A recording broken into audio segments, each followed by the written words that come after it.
Classes are a blessing bestowed upon them by the gods. At the age of 10, everyone goes through a ceremony to get their class and related skills. The boy's name is Errol. He's 10 years old. He is quite calm before the ceremony of receiving his class. The family is at the same table. My father is wondering what class Errol will get. At one time, he was so nervous that he couldn't sleep. Mom agrees with Dad's words. My sister screams that everything is fine because Errol is her cool little brother, so he will get the best class. His mother says that in this case her son will become very popular. Dad notices that a large number of his fans will come to them. The sister is stunned and says that it's too early for her brother to have a girlfriend. Errol, listening to what his family is talking about, thinks that it will never stop. He is distracted by the ringing of the bell. The boy silently got up and headed to the temple while his family was preparing to receive the guests of his fans. He left the yard, closing the gate, but the whole family caught up with him, shouting that he should not forget about them. His parents are dancing with happiness,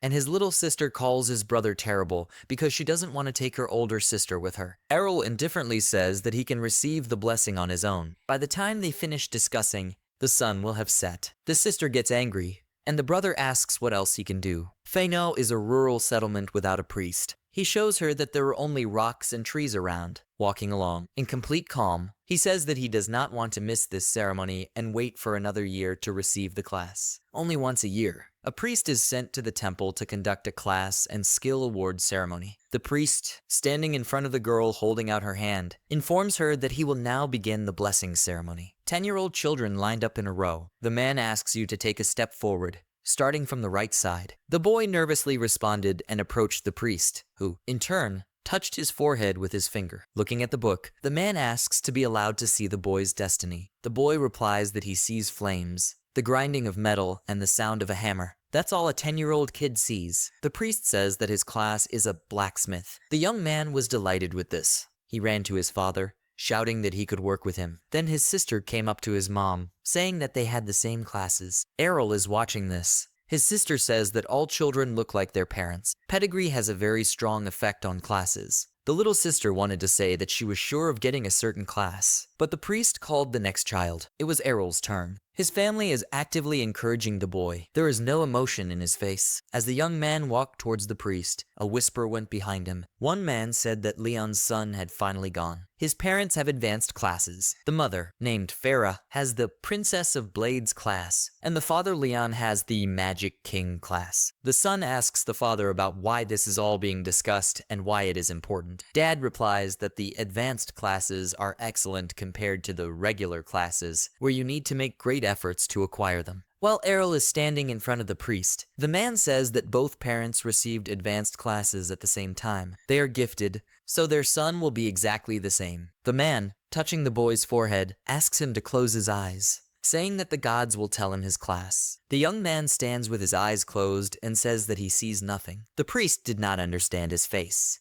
Realizing that the boy had no reaction, he reports that the boy has no class. The crowd of people are shocked to know that both his parents have advanced classes, while the whole nation, including Errol's family, is in a stupor, not understanding why this happened. The man, holding a book in his hands, thinks how it happened. Classes are a blessing of the gods. To be classless is to be abandoned by the gods. Farah, swinging the blade, tells Errol Chan that everything is fine. His parents cheer him up, saying that mom and dad will continue to work, so it's okay if he doesn't. They ask him not to get depressed. The boy, training with his mother, shouts that he does not plan to do anything bad, much less sit on his parents' neck. The sister, bringing food, thinks that her brother has lost his temper. Approaching him, she says that even if he becomes a vegetable, she will never leave him. It bothered Errol that his sister was there too. Dipping a piece of lemon into a drink, the boy says that they are all pretty upset that he did not get a class. Biting into a citrus, he continues to say that he does not feel depressed. The whole family, sitting at the table, doubts his words. Since childhood, the young man practiced fencing with his mother. He could hold such a heavy thing. Mom called him a genius. The other children discussed him, saying that he was practicing futilely despite not being a swordsman yet. Errol didn't care at all. As a swordsman, he will gain the swordsmanship skill, and an instant effect will happen. That's what they said. Even without a class, the boy can still use a sword, thanks to training. It wasn't in vain. He can do the same thing as guys with skills. Therefore, even without a class or skills, He does not need to get depressed. In this way, Errol Chen expressed his thoughts to his family to prove that he was not depressed. The family is happy to hear this. The mother sees that her son thinks positively and wisely. The father says that he will go far. Forgetting about Errol, they began to discuss his future together, believing that he would become one or the other. The boy does not like such conversations, and he went to train. With a blade on his belt, the boy walked up to the stone arena, where someone's conversations could be heard. Someone is training. They were two boys, about his age. One of them, the blonde one, noticed Errol near the entrance. He walked away from the opponent and approached Errol, asking that he was the same guy without a class and why he came here. In response, they heard that he had come to train just like them. The guys grinned, saying that they didn't train because they were swordsmen. He came here just to test his abilities and offers Errol to take a look at their training fight. Looking at them, the boy analyzes their skills. First, the swordsman gets the skill elementary swordsmanship. He notices that the guys move well even at an elementary level. Watching them, Errol realized that something could be done with their skills. He called out to them to offer something. They turned to look at him after the question of sparring with him, with a classless boy. Neither of them answered anything and turned to look at each other. They started laughing, saying that the classless one would stand up to the swordsman. Errol did not understand the reason for the laughter, saying that he was good enough. The Princess of Blades, his mother, is very strong. He can't fight back against her. The unknown young man is annoyed and realized that Errol is challenging him. He shouted agreement, but first clarified with the boy that the classless ones also have the same divine protection. Classes are given at the age of 10. However, divine protection has been with a person since birth. This is another blessing of the gods. In this, Errol is no different from other people. Divine protection is like an invisible armor. It reduces the damage caused to the body, but she needs time to recover. It subsides immediately after use and causes a portion of pain. The blonde-haired young man concluded that he would not die if they fought seriously. Errol tells him to get ready, as it will hurt. Annoyed by such a catchy response, the young man shouts that he should not try to challenge him, because he is classless. He rushed at Errol. A boy who has not received a blessing from God, thanks to training, easily beats off the first blow. While his opponent is puffing, Errol remains absolutely calm and continues to cover attack after attack. The friend of the attacking young man shouts for him to hit the opponent. He understood it, but there is one problem in the fight. The guy he's fighting is parrying all his attacks, which makes it impossible to strike any blow. A dishonest young man insults a rival and shouts at a friend to attack him together. Errol doesn't clap his ears and understands what he means. His dark-haired friend jumps off the boy's back, which he feels, and dodges both of them. Sitting on his feet, he raised his head with a smile, as he thought, it's better for him to practice with opponents of a similar level. A blonde, dishonest young man shouts at a friend that by attacking from the back of an opponent, he can hit him. The boy, looking at them while still sitting, thinks that skills improve their skills, but not tactics or talent. In this case, their advantage is destroyed. Errol, holding the blade, rushed towards these arguing youths. The blonde boy noticed a movement from behind his friend. He looked behind his partner and shouted at him to be careful. The dark-haired youth turned around to look at what had happened. There was no one behind him, although he remembers that a classless hero who challenged jumped in that direction. In perplexity,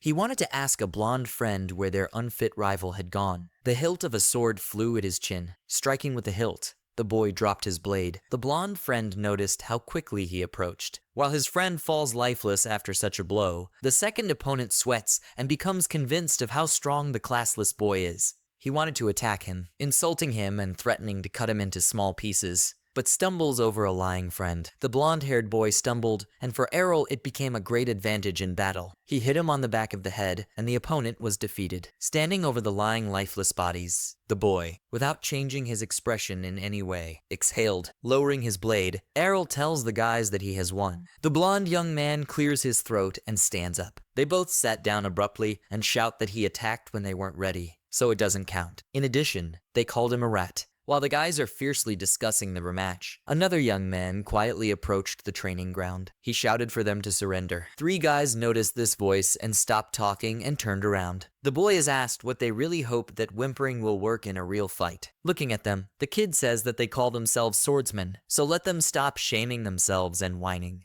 While the 2 sitting on the floor are outraged by the words of the insolent boy who came, Errol thinks that it would not hurt for him to practice in person. The blonde guy asks the newcomer who he thinks he is, but his friend shuts him up, saying that this is a swordsman with red hair. He is not interested in these 2, and he turned his head towards Errol. He turned to him and asked that he was the son of the princess of the Blades of the Pharaoh. Errol still reacts calmly to everything. Having agreed, the young man who came said that he understood that even a classless person can inherit abilities from his parents. Standing in front of him face to face, he said that these two guys were the warm-up act. He told Errol not to think that he was cool, since he had defeated these losers, putting the edge of the blade in front of the opponent. The boy tells the classless that he will be his next opponent, promising to show the real power of the swordsman, still holding the blade in front of Errol's face. The young man shouts for him to start and not stand in a stupor. He challenges the guy to a duel. Looking at the future opponent, Errol realized that this was the first time he saw him, but he did not understand why he already hated him so much. They heard a whisper behind them. Two guys say that the swordsman with red hair looks like the son of the chief of police.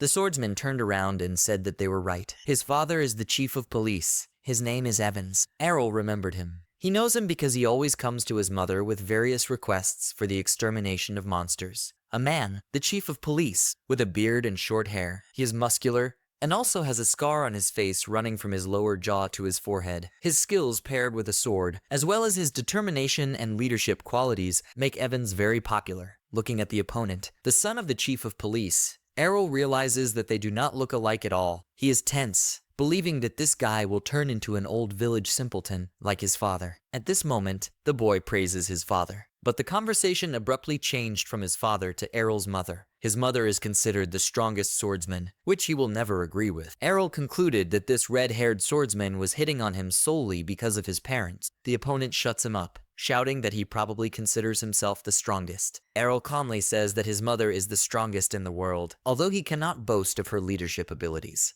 The skills of parents are inherited by their children. The boy shouts that this is the reason why Errol is not his rival. He goes on to say that after becoming a swordsman a year ago, he continued to hone his skills. And when his father taught him swordsmanship, he managed to master the average skills, which usually take 3 years to learn. Pointing at Errol with his finger, the boy shouts that he will not lose to someone like him. The young man understands that the boy respects his father very much, so he works hard in the path of a swordsman. Errol says that his skills were hammered into him by his mother, so he doesn't plan to lose to the weirdo. The young man recalls training with his mother, who was thinking about how to teach her son the skill and offered to wave swords. With a smile on her face, she said she couldn't explain it to him in words, so the boy had to watch and learn. With one blow of the blade, her son flew away into the distance. As Errol said, these skills are literally hammered into him. The boy demands to raise his sword and declares war. With super speed, he attacks Errol, which even makes him tense up. Two guys say it looks like the real thing. They even manage to doubt that the boy is classless,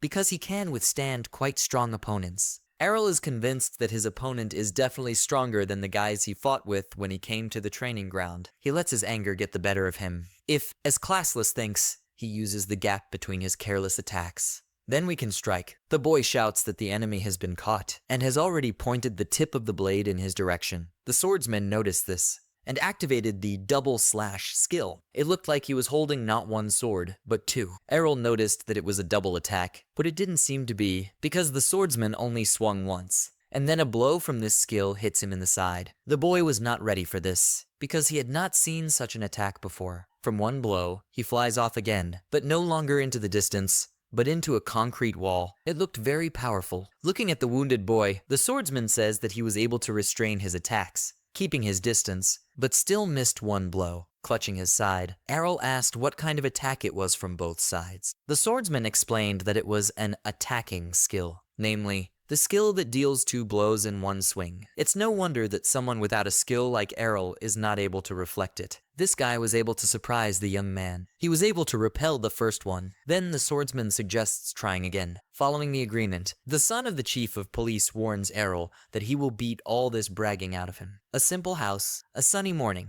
Someone is trying to wake up a classless boy, wishing him good morning and demanding that he wake up. The young man opened his eyes and saw his sister lying sweetly next to him on a pillow. She's the one trying to wake him up. Errol turned away and continued to sleep, calling herself his adorable little sister. The girl screams at him not to ignore her. Getting out of bed, the boy tells her that lying is not good. He doesn't find her charming. She asks you not to worry about it. She promises to become like that one day. The sister smiles, squinting. Errol asks to wake up, but the girl did not understand the joke and says that she is already fully awake. While the older brother wishes his mother a good morning, the little sister follows him and is indignant. Farah greets her son, informing him that breakfast is ready. After breakfast, Errol gets up from the table, thanks for the food, and says that he is leaving now. My sister's face changed when the door slammed behind the young man. The girl says that since he came home exhausted then, his brother began to leave early and return late. She's worried. Farah reassures her, saying that he will be fine.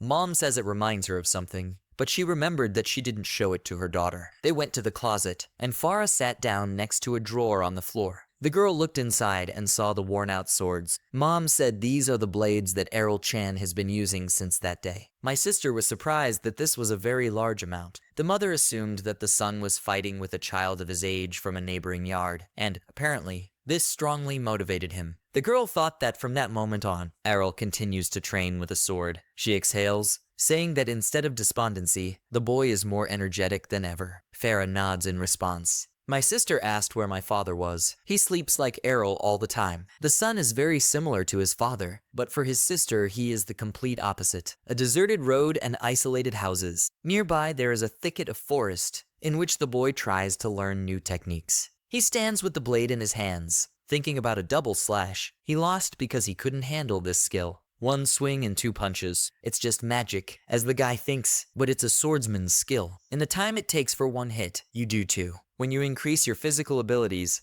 you can apply high-level skills. Therefore, if the physical abilities are developed enough to be able to apply a double cutting blow, then Errol will be able to apply it without the swordsman's skill. The kid remembers the movements of the red-haired swordsman. He wants to become stronger no matter what. To think that one day he will be able to use not only what his mother taught him, but also other skills. A crackling sound was heard from the forest. Goblins from behind the bushes look at the boy standing near the tree. They think they are as inconspicuous as possible. One of them jumped with a baton from behind, hoping to cause damage, but Errol noticed this and, turning around, applied a double cutting blow. For small guys like goblins, with this skill, he is a pretty serious threat. The other monsters ran away. Wiping his blade, the guy thinks that it is very cool in the forest, although it is dangerous here, but he can train for his own pleasure. Sheathing his sword and fastening it to his belt, the boy stretches, thinking it's time to go home. A piercing roar can be heard from the forest, coming from the thicket of the forest, which made the guy scared. He immediately thought of a big enemy. Realizing that the enemy was at the foot of the mountain, he decided to report it to the police, but he heard someone scream. Turning to the source of the sound, Errol realized that it was a child's voice and someone had been attacked. He doesn't have time to report it. The guy went deep into the woods to the source of the screams to find someone who was in trouble. His weapon is ready. He is confident that he can handle it alone. Looking out from behind the bushes,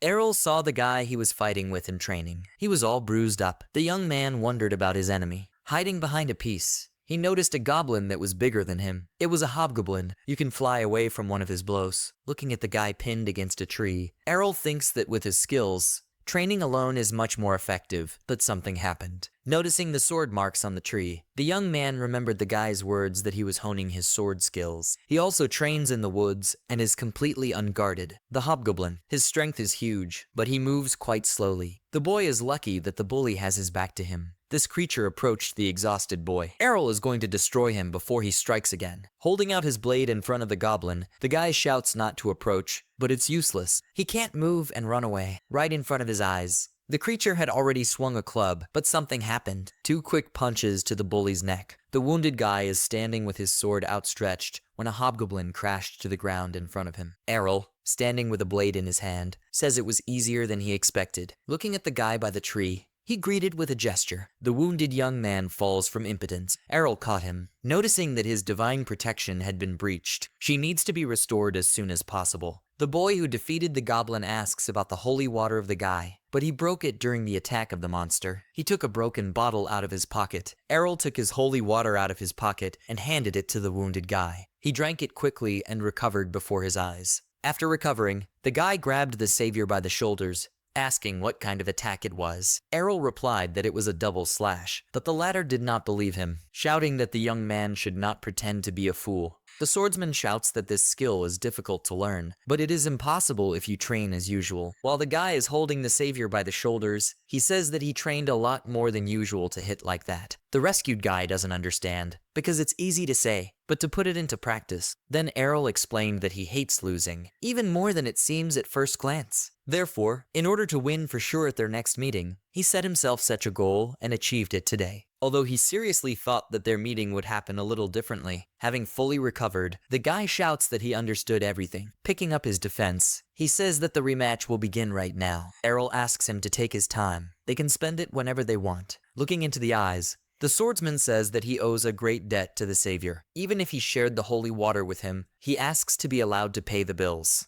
Errol says that the young man is actually a good guy and has a strong sense of duty. The swordsman irritably asks what really means. Having crossed the ends of their blades, they apply the same double-cutting blow at the same time. The swordsman deflected all 2 blows, even apart from the double-cutting blow. But then the following happens. Another blow hits his shoulder, which the young man did not expect. After stopping the fight, he asked the opponent what it was. Errol said it was the 3rd attack. His double-cutting attacks are something that cannot be called a skill in the usual sense of the word. Basically, he doesn't need the double-cutting part of this skill. He doesn't need to limit himself to 2 strikes when he can continue to attack. The young man denies this, although he has just seen everything himself. He shouts that a man blessed with the swordsman class and having a real double slash will never lose to Errol in his life. Even if he has learned this attack, it is just an imitation performed by a classless one and nothing more. The guy offered to check which of them is stronger. The swordsman agreed. They simultaneously applied a double-cutting blow again, and the blade of the rescued guy flew off to the side. Errol tells the guy sitting on the ground that his punch is exactly the same as last time, although executed a little differently. He'll stay that way. Walking away from the stricken opponent,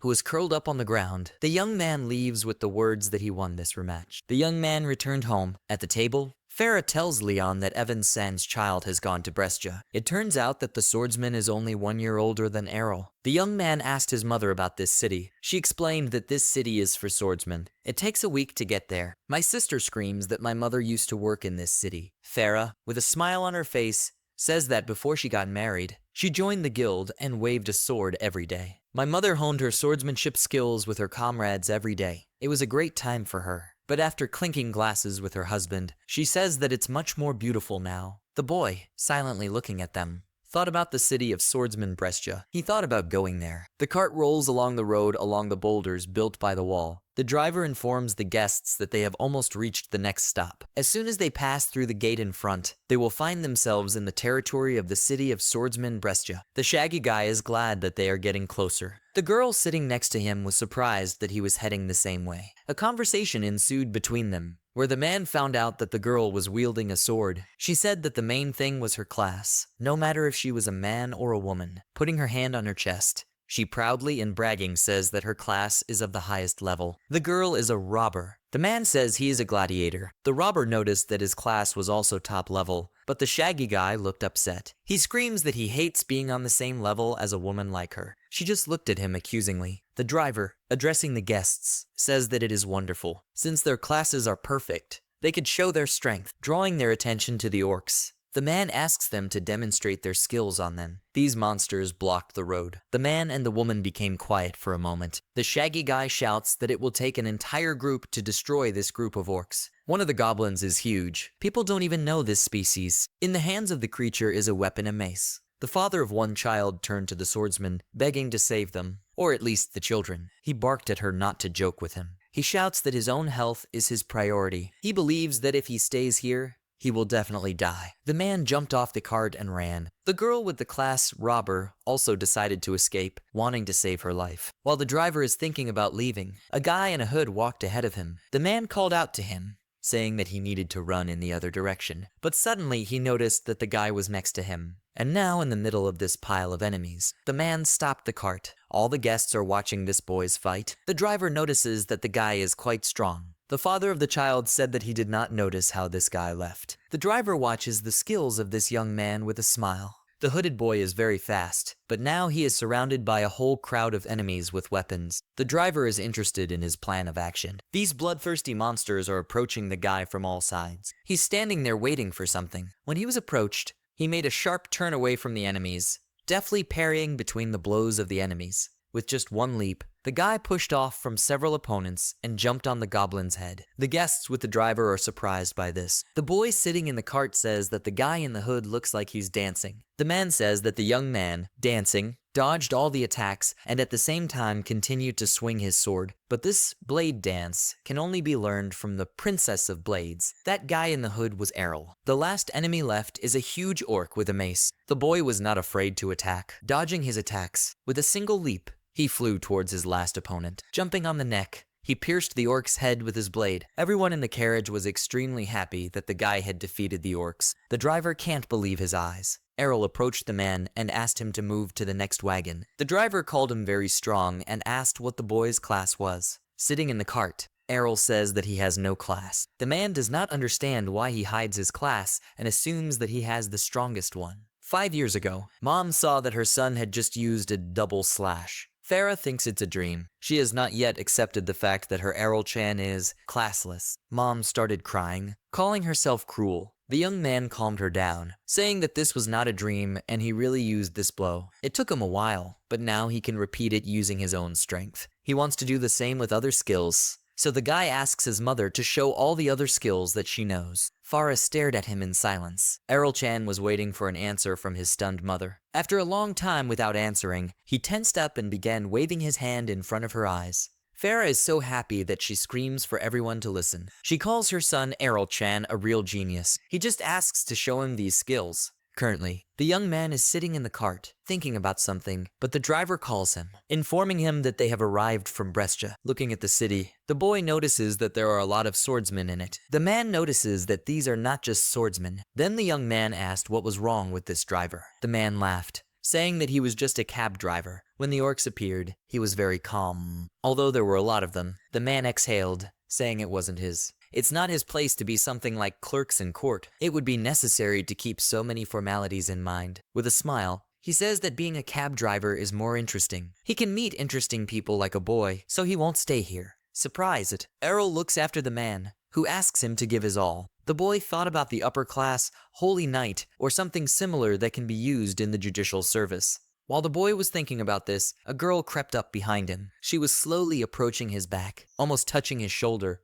The guy turned in the other direction. The girl flew straight to the ground. This boy dodged without looking at her. She thought it meant that he had a strong skill. Getting up from the ground, she happily said that everything was fine and realized that he was new here. The girl found out that the guy was looking for a guild. She says she's trying to find new recruits for their guild. It doesn't seem random to Errol. It seemed to him that she almost flew into him on purpose. She hands him a sheet so that the guy can look at the contract for joining her guild. The girl asks to accept it. Refusing her, Errol leaves. She stops him by asking the reason for the refusal. He explained that the girl was too excited to look for new recruits. Looking at her, the guy tells her that her guild must be small and weak. The girl tries to lie, but the young man asks her to learn how to do it. She decided to give him a special honor, namely the right to go on a one-day date with her, Lily. The boy is not interested in this. Rejecting her brought back memories, one-on-one, like his sister, only she doesn't have breasts, but she's pretty. After going to the square, where there are a lot of people,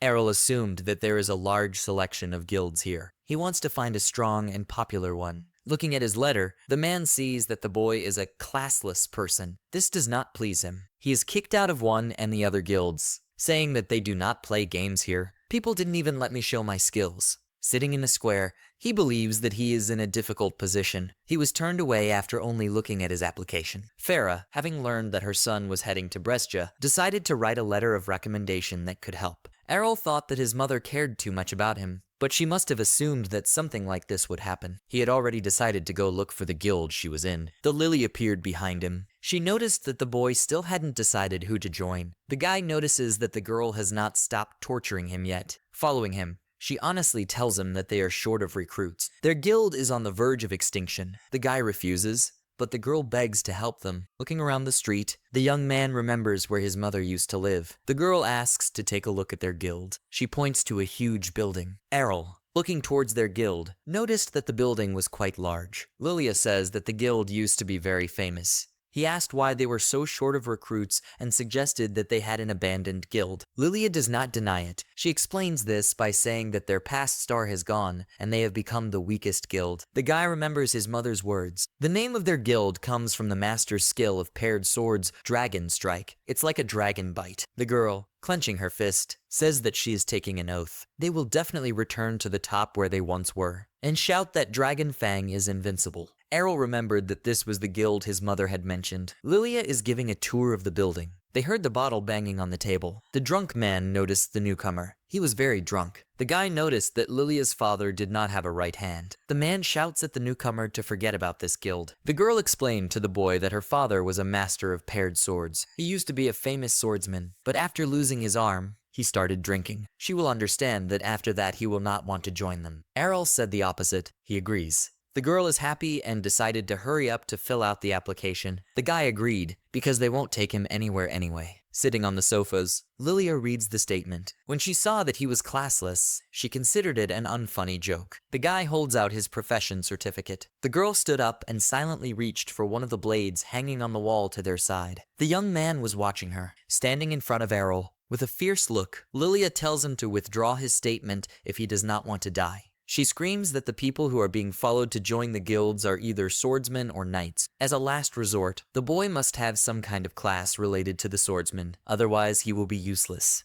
The girl is angry and calls the guy an arrogant asshole with no class. She is disappointed by this. Another girl named Reina came. She heard Lilia's screams all the way to the guild. The girl screams that when she already thought that she had found a person for them in the guild, it turned out that he was classless. Hearing the word, classless, Reina turned to Errol and recognized him. The boy looks at her in disbelief. The young man did not recognize her. She screams that they are from the same village and they even had a duel. Looking at the face, he understood. Embarrassing her. The young man says that as if he could forget a beauty like her. The guy remembers fighting with a guy with the same hair color. He says, if he remembers correctly, that it was Evan's son. Reina interrupts him, shouting that Evans only had a daughter, and that's her. Errol is stunned to realize that he was to her. He apologized for not recognizing her. The girl said that her hair had grown over the past 5 years. The boy noticed that not only the hair, but told him to forget about it. Lilia asks that Errol-chan is the guy she couldn't beat, calling him classless. The girl is shocked, not believing that it was real. Reina says that this is usually impossible, but she will not act either, because she has become stronger in these 5 years. Turning to him, she said it was a great time. They have a training ground in the basement and offered the guy a rematch after these 5 years. After going downstairs, the young man clarifies the rules of the match. Reina said they only have 1 round. Whoever puts down the opponent wins.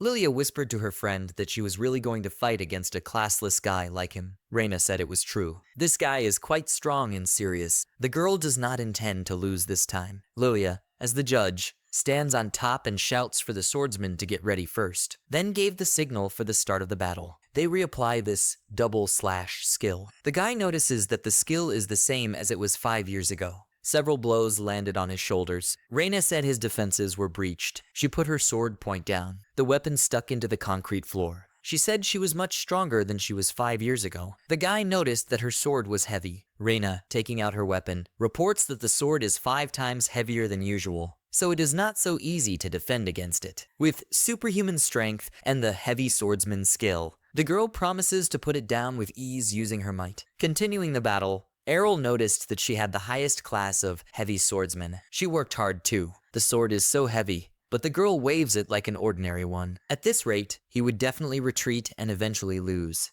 Striking a hard blow to his chest, Reina joyfully exclaims that she gave him a clean blow. His silhouette suddenly disappeared in front of her. The guy, attacking from behind, says that her defense is also broken. Reina realized late about the afterimage skill. She thinks it's impossible because it's a top-level skill, striking her back with her blade. The girl collapsed to the floor, dropping her sword. Lilia is stunned that Reina is defeated. Lowering her head, the girl does not understand why she lost again. Errol, bending down, says that she has really become stronger. She looked at him in fury, but her angry face was replaced by a face of sadness. Tears began to flow down her cheeks. Lilia, coming up to him, says that Errol brought the girl to tears. The tense young man does not understand. She began to cry despite the fact that he even praised her. With her head down, Reina says she's definitely not crying and starts running away from their training ground. There are sounds of roaring from above that she has lost again, even though she has been working so hard for the last 5 years. Lily clears her throat and greets the guy as a new combat comrade of the Dragon Fang Guild. The young man said that she changed her attitude quite quickly, but she only said that she believed in Errol-san from the very beginning. After waking up and stretching in the morning, the boy came down from the bedroom and was greeted by Lily, wishing him good morning. When asked if he had slept well, the guy said that spending the night on a normal bed was just divine. Faced with Reina, her friend wants to make announcements, since they all got to know each other. Looking at the girl,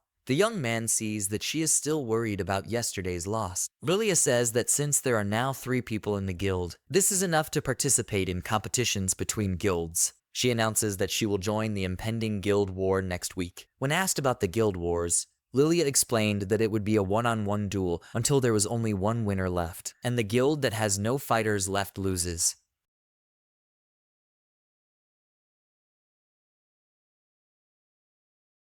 Reina explains that the living armor will come to life again after a while and will attack again. She thinks it's a good place to train. Lilia called them pretty strong opponents for the first level, but the guy said she didn't do anything. She excused herself by giving the recruits a chance to prove themselves. It's definitely not because the guys are too fast. Lilia has a swordsman class. The girl offered to help him with learning new skills. The guy was trying to remember the class that is higher, and it turned out to be the Princess of Blades. She's useless to Errol. Lilia calls the young man insensitive, saying that he knows something like a sympathetic heart. A cry for help was heard from the next level. A wounded guy came out of there, screaming. Falling to the ground, Reinu ran up to him. It turned out that he had fallen into a trap. The girl offered to take him out, but he refused. His comrades are still there. He wants to go back and help them. The guy begs for help and asks to save them. Lilia stops her, saying that they will not go without a good reward. Errol says she has no right to accuse him of insensitivity. The wounded man recognized Lilia as a girl who appeared in a magazine where an article was about the collapse of the Dragon Fang Guild. Out of rage, Lily suggests that Reina give up on the guy and move on, but he started talking about a reward for help.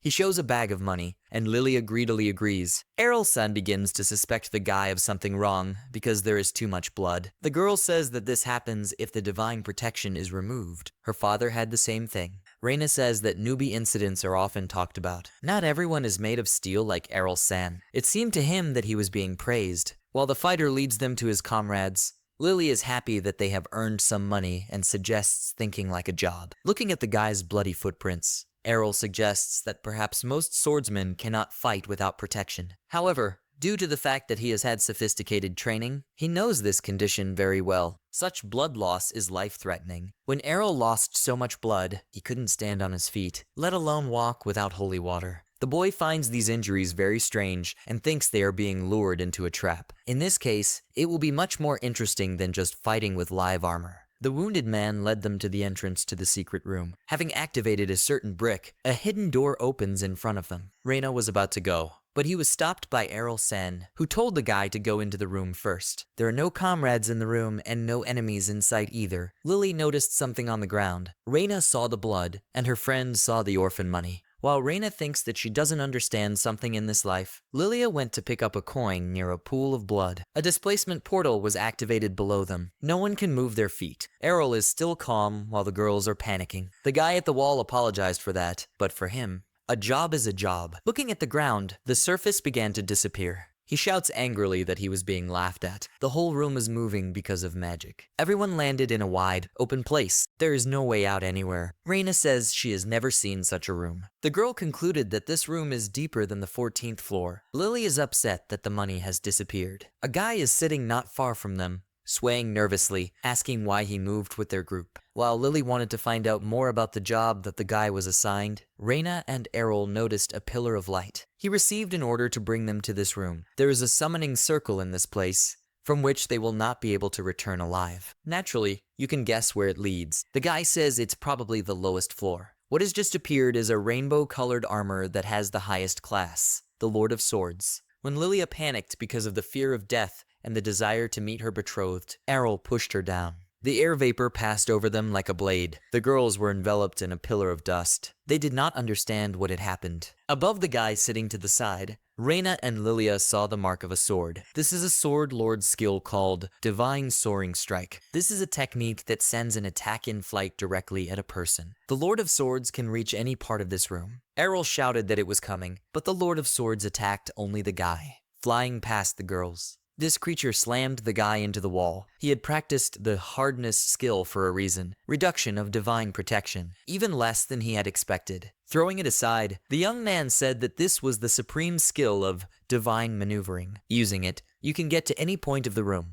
No one doubts that this guy is really the Lord of Swords. Lilia thinks that Errol will not be able to cope, but he denies it. It's a shame that he has the skills that the young man saw. But this is a good moment for him to test his abilities. The guy in the paint doesn't believe that Errol is going to test his abilities against the Lord of Swords. The girls themselves are shocked. Standing in front of the opponent, the boy said that it was his turn. He used the divine maneuvering skill. Reina, looking at how they fight, thinks that she is the one taking the damage. She can't believe that Errol can fight the Lord on equal terms. The creature wanted to attack, but began to use another skill called Divine Command. He lowers the divine protection of everyone around him, turning it into his own power, as if the gods had come to punish them. Errol remembers his mother's words that he cannot resist the Divine Order's skill yet. She taught him how to use the Endless Gap skill in a similar situation. They trained with Mom. He could only stay on his feet for now, not to mention protect himself. She promised to show the reception lightly. The girls see that Errol is fighting as if nothing had happened. Lily wonders what kind of training he went through. Under the action of the Divine Order, there will be one strongest attack. Throwing a coin into the sword of the Lord, he fell into a stupor. After that, after making a jump,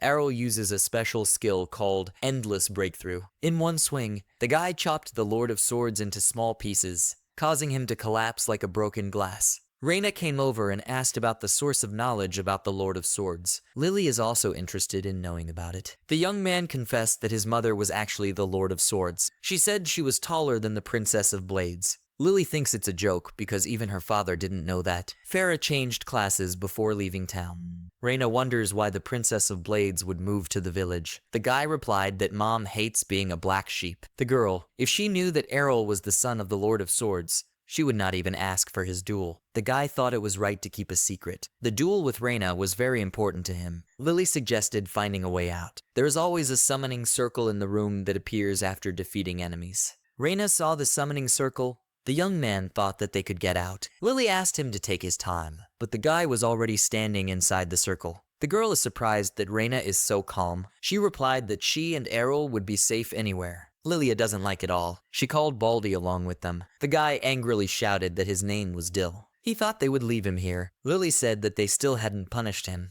But as for Errol-san, it only did him good. Turning to Deal, she said that for now, they could forget about it. The guy called her very kind. The girl, in response to his surprise, called him a brute. Lilia's father is sitting at the bar and sipping hot tea. There is a conversation going on behind me about good easy money. There are 3 people sitting at a table in the bar, discussing how they lured a small guild into a trap. The man realized that the guys had done something illegal. My father came to this table to sort it out. One of the guys wanted to protest, but he was stopped as soon as they saw that the man was the previous leader of the Dragon Fang Guild. Looking at the young man who said about the guild leader, they realized that this guy was one of those who had to fall into a trap. In anger, the father slammed his hand on the table, but the furniture could not withstand such pressure and shattered into fragments. Grabbing the guy who wanted to show it by the scruff of the neck, the man finds out what they did to his daughter Lily. The boy confessed that they had to lure them into a teleporter trap. Jorg came into the tavern. The man's name is Rod. The leader of the Black Blade Guild came in after hearing a rumble from the store. Rod doesn't care about George. He wants to find out from the guys about the request to do something with his Lily. Releasing the young man, he turned to the long-haired guy, realizing that he had done it. The man grabbed Jorg by the collar, ordering him not to pretend to be a fool, knowing that he constantly sets traps for people who are unpleasant. Waving away the single hand, the long-haired leader said that these were empty words without evidence. He claims that his associates were there and tried to stop the Dragon Fang. Jorg said that Rod could ask his daughter himself if she returned alive from the trap she had fallen into. The father is indignant after these words, and his opponent wanted something to drink. At this moment, Lilia comes into the tavern with the words that the guys have earned some money. You can relax. Reina and Errol come in after her. discussing the excellent dishes that are sold in this place. Lilia saw her father and George. The leader of the Black Blades Guild is stunned that they are alive and unharmed. He asked about the trap they had fallen into, but they defeated the enemies and calmly returned back. Georg doesn't believe her words. Lily screams that they are also a strong guild. The Lord of Blades was in that room. The leader of the Black Blades knows that for the V ranks, this is certain death. It dawned on him that it wasn't the girls who were fighting, but Errol, who was standing behind the counter eating a hot, delicious burger. Lilia turned to Georg again, saying that the guy who had lured them into the trap had confessed that he had done it on his orders. The leader pretends to be an innocent baby, saying that the place they went to is called the Underground Labyrinth. People go there at their own risk. Anything can happen there. Georg says it's their mistake to fall into a trap. Munching on a burger, Errol agrees with the opponent's words. Lily screams at him not to stab his comrades in the back. Rod correctly understood that George had a goal to take lives. He will never forgive him for that. Challenging him, the long-haired guy asked him what to do next. Calling Rod a drunkard, the man shouted that he would not drink another drop. But for Georg, this means nothing. For him, Rod is an old man who has lost half of his skills. Passing by Errol, the leader says that he will also take part in the upcoming battles and will definitely be the one who will bring the young man down from heaven. For a long time, a smile appeared on the boy's face. He is looking forward to their upcoming meeting at the cup. Upon arriving at the guild house, Georg is angry that the Dragon Fang survived the trap. He looks towards his arsenal. After the disappearance of the Princess of Blades, they crushed the Master of Double Blades. Due to this, the title of Strongest should have been George. Classless defeats high-ranked opponents. The well-deserved title of the Strongest will be stolen again by the ragamuffins from the Dragon's Fang. Georg doesn't want to let that happen. He wants to wipe Errol off the face of the earth and erase this thorn in his eye. Black magic is coming out of the box, calling George. With a voice in the leader's head, the sword considers the desire to be the strongest to be magnificent. He whispers to him that Georg should do it. Lily is sitting with a piece of paper. Reyna sits down opposite,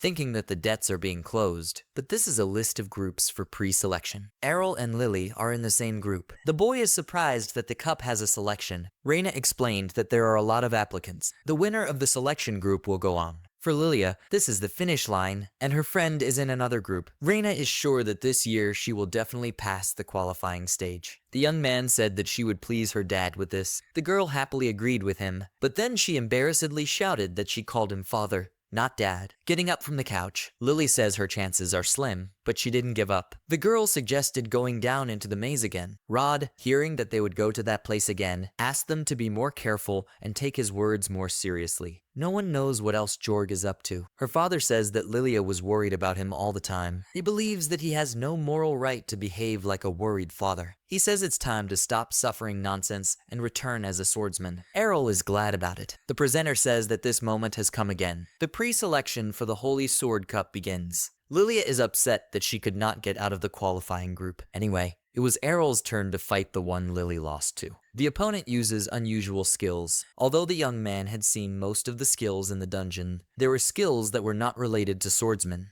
Lily's opponent class is Magic Swordsman. She fights using magic, along with a sword. The girl turned to the guy after saying that her class was strange. She explained that she had a regular class. The swordsman explained that she did not want to hear excuses that the guy lost because of her advantage. In their battle, the strongest will win, and that's it. Without wasting a minute, the girl decided to show the young man the magic of the sword. He easily fends off the fire that follows him. A magical swordsman calls an opponent naive. She makes him dance for her until he's exhausted. Errol can't read the opponent's movements because of such a massive attack. The difference in working distance makes attacks effective. The young man tells her that if used correctly, it can be very strong. However, the girl is still an amateur. The guy says that compared to his father's magic, she's just a candle. The girl is barely stronger than a lily. His colleague considered it a hit and run. Errol applied a double slash, and her flame was completely extinguished. The guy used shukuchi and hit the opponent with the handle on the neck. As soon as she fell flat, the young man was announced the winner of the fourth group. He only thinks about learning magic skills.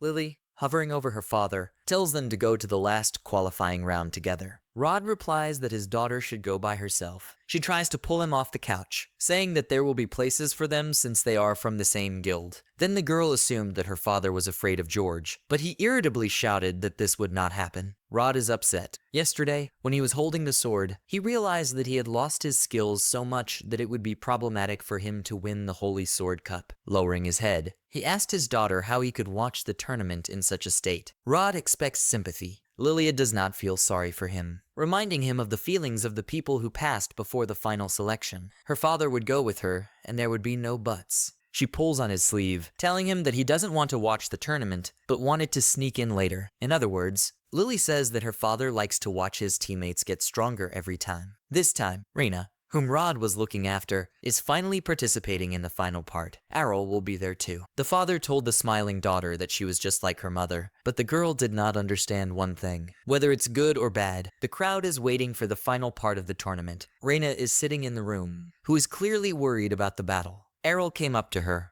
asking about her well-being. He scared her, but the guy is worried. The girl looks nervous. She screams that the whole city is here. Of course she will be nervous. Errol doesn't care about that. Besides, the girl doesn't know who she's going to fight. The young man assumed that she was worried that she would get caught by him. Reina asks him not to be so arrogant. The presenters thank the audience for waiting. The opponents for the first match will be announced now. The first one will be the previous champion, Sword Emperor George. Lily is surprised that the leader will be the first. His opponent was unlucky, and the girl hopes that Reina will not be there. The opponent of the Sword Emperor George will be a classless Errol. The boy was surprised by the words he heard. Reina grabbed his hand with both palms and asks him to understand it correctly. Looking into Errol's eyes, the girl asks to be careful. Upon entering the arena, Lilia called out to the boy, shouting for him to destroy this leader of the Black Blades. George comes out from the opposite direction. The young man, looking into the tunnel opening, sees that the silhouette of his opponent has been modified. The guild leader came out in the guise of a monster. From the last human form, only the hair remained. The father and daughter were shocked by the appearance of Errol's opponent. Rod looked into George's hands. There was a dark power emanating from the sword. The man shouts at the young man not to let the opponent get too close. George has the worst weapon of all. Lilia wanted to know what her father meant, but he screamed that a strong demonic creature was imprisoned in the sword. George says he didn't expect to hear that anyone knew about this sword. He asks the man if he was at the imperial court. The monster does not recognize the father. Rod assumes that the guy is already possessed by the creature. He tells his daughter a story. When the Pope was at the imperial court, he saw him while traveling, when he was picking up the strongest sword. When the Lord of Blades killed the demonic creature, the sword was possessed by the hatred filling it, but it must be sealed. He asked the entity why he was here. The monster says that human life is very short. He waited for several hundred years. Everyone who knew about him died,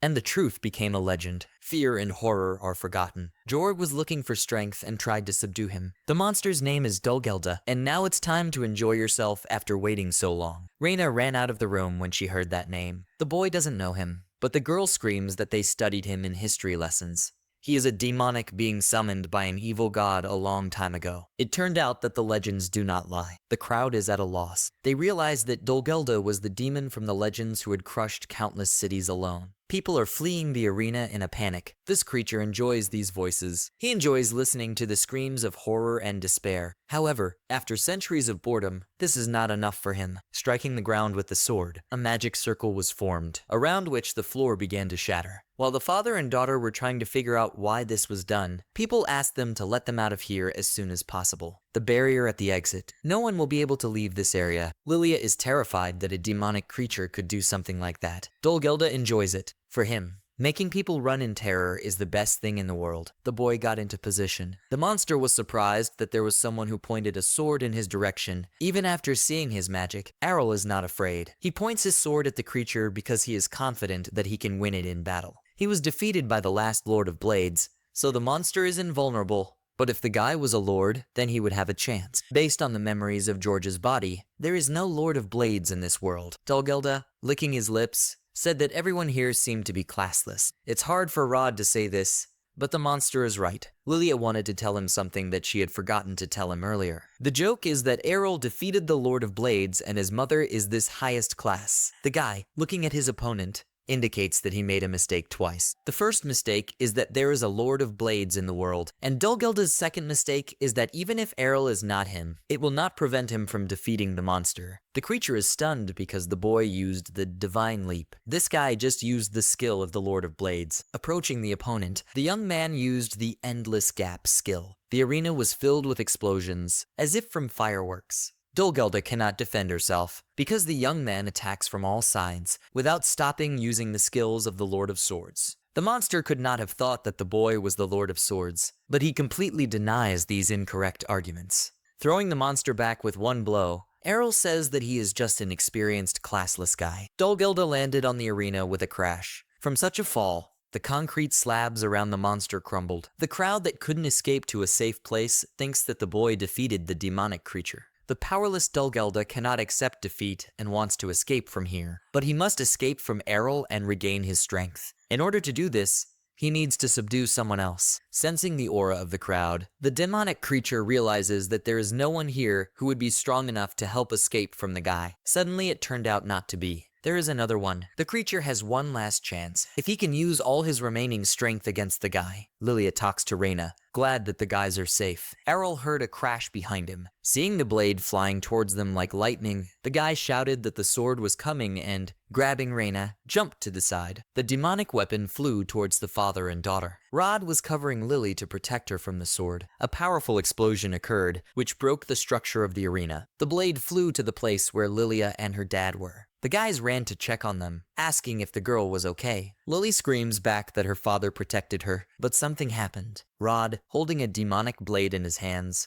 orders Lilia to stand up. The father cannot resist the creature. The young man realized late that it was necessary to focus on the sword, and not on George. A man was standing in front of him, threatening Lily with violence. Errol says that he just needs to defeat the creature again, but he says that the boy is wrong. If the young man attacks him, then Arella's fiancé will die here and now. The young man did not understand what the demon was talking about. Dulgelda replies that the guy has nothing to hide. Having obtained all the memories of the body, the daughter of this man calls Errol a future husband. Putting the blade in position, the young man says that he will have to make a donation. Reyna tries to stop him, but the monster is shocked that the guy doesn't care what happens to the girl. Errol says that before taking someone hostage, you first need to find out their real value to the person you are blackmailing. Lily screams that this is the most terrible phrase. Dulgelda asked her what the opponent was talking about. Lily burst into tears, begging to be forgiven for her lies and ridiculous fairy tale. She is ready to do anything to avoid being killed. The demon is annoyed and does not understand who will listen to such a useless girl. Reyna worries that something will happen to Lily, but Errol calms her down, saying that the monster will not do anything to her. Dulgelda heard these words and shouted that he would not take pity on her and offered to look at his regrets as soon as he was done. Lily screams at Errol not to provoke the monster. The demonic creature has stopped. It cannot move. Rod, resisting the creature and moving his hand away from his daughter, shouts that he will not allow it to be done. He asks Dulgelda if he knew that this was his body, and if the demon had the audacity to use the body for his plans. Lilia runs away to the guys,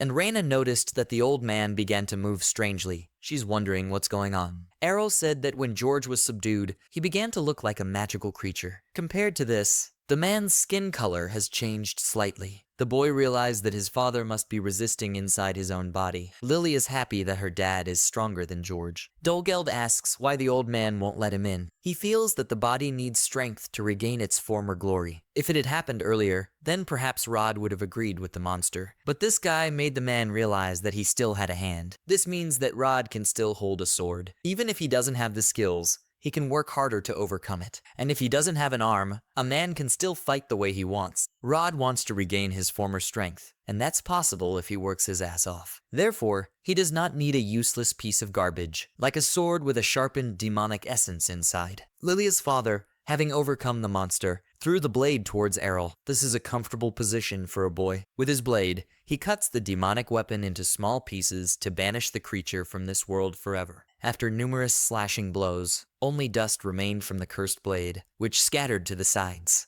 The young man exhaled calmly. The danger has passed. Everyone is alive. Errol's Sen thinks this time that Dulgelda won't be coming back. The guy shouts to the other not to rely on skills alone. He must move in his own way. attack in his own way too. He attacks the main character and shouts that otherwise he will immediately lose. He groans in pain, and the first one finishes off, asking where his defensive stance is. If he does not fight him face to face, it will be more difficult for him to use skills. He shouts that in addition to the ability to move quickly, he must be able to instantly deflect any blow. He shouts that he has the skill of hardness. He has enough of it, and he shouts again that he is too naive, because there are blows that can literally throw him into the wall. The already beaten Liu Lai lie and think, so this is the real strength of the leader of the Dragon Fang, and that he greatly underestimated them. The girl agrees and says that it seems that all these people really want to study. The leader demands the following. Someone says that she is not sure that she likes it. This guy says that the number of newcomers will increase after the tournament, so he should be happy. The girl tells him that there used to be even more of them. She says dreamily that it's all thanks to Errol, who showed her father that he's still worth something. The guy gets up and asks where the teacher is now. She wonders what kind of teacher, and then asks if he's talking about Errol.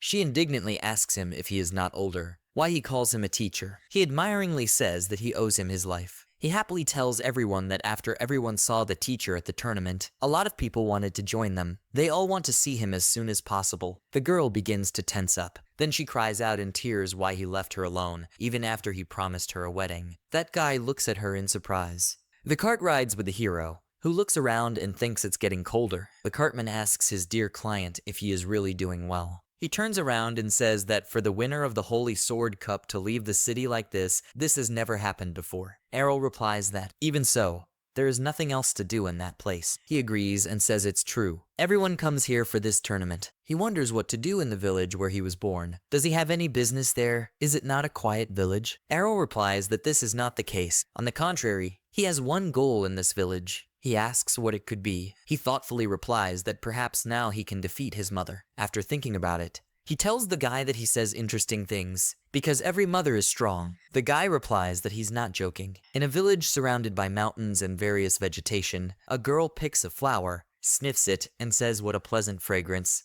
You must not forget to put it in a large vase. She lovingly says that when Errol returns, she will have something to meet him with. Errol stands behind her and watches. He says that, in his opinion, she would have guessed that he was here, even if he had disappeared. The mother happily says that she only realized this a few seconds ago. She congratulates him on his return. She says he seems to have become stronger. She can tell that just by looking at him. Errol asks her. Then she knows what he's thinking right now. The mother replies that, of course, she knows. She is still his mother. She thoughtfully suggests that she can decorate their house with them. Errol offers to go to the training field in the mountains, and she agrees. In the village, all sorts of merchants do their business. But here they are frightened by the sounds. They are screaming in panic. What is going on? Someone is shouting to look at the western forest, because there is lightning and thunder. One assumes it may be some kind of natural disaster. The other shouts to quickly report it to the police. In another place, the driver asks his client, a dear traveler, if she is not afraid here. It seems that a war has begun here. Reina tells him that flashes of light are normal.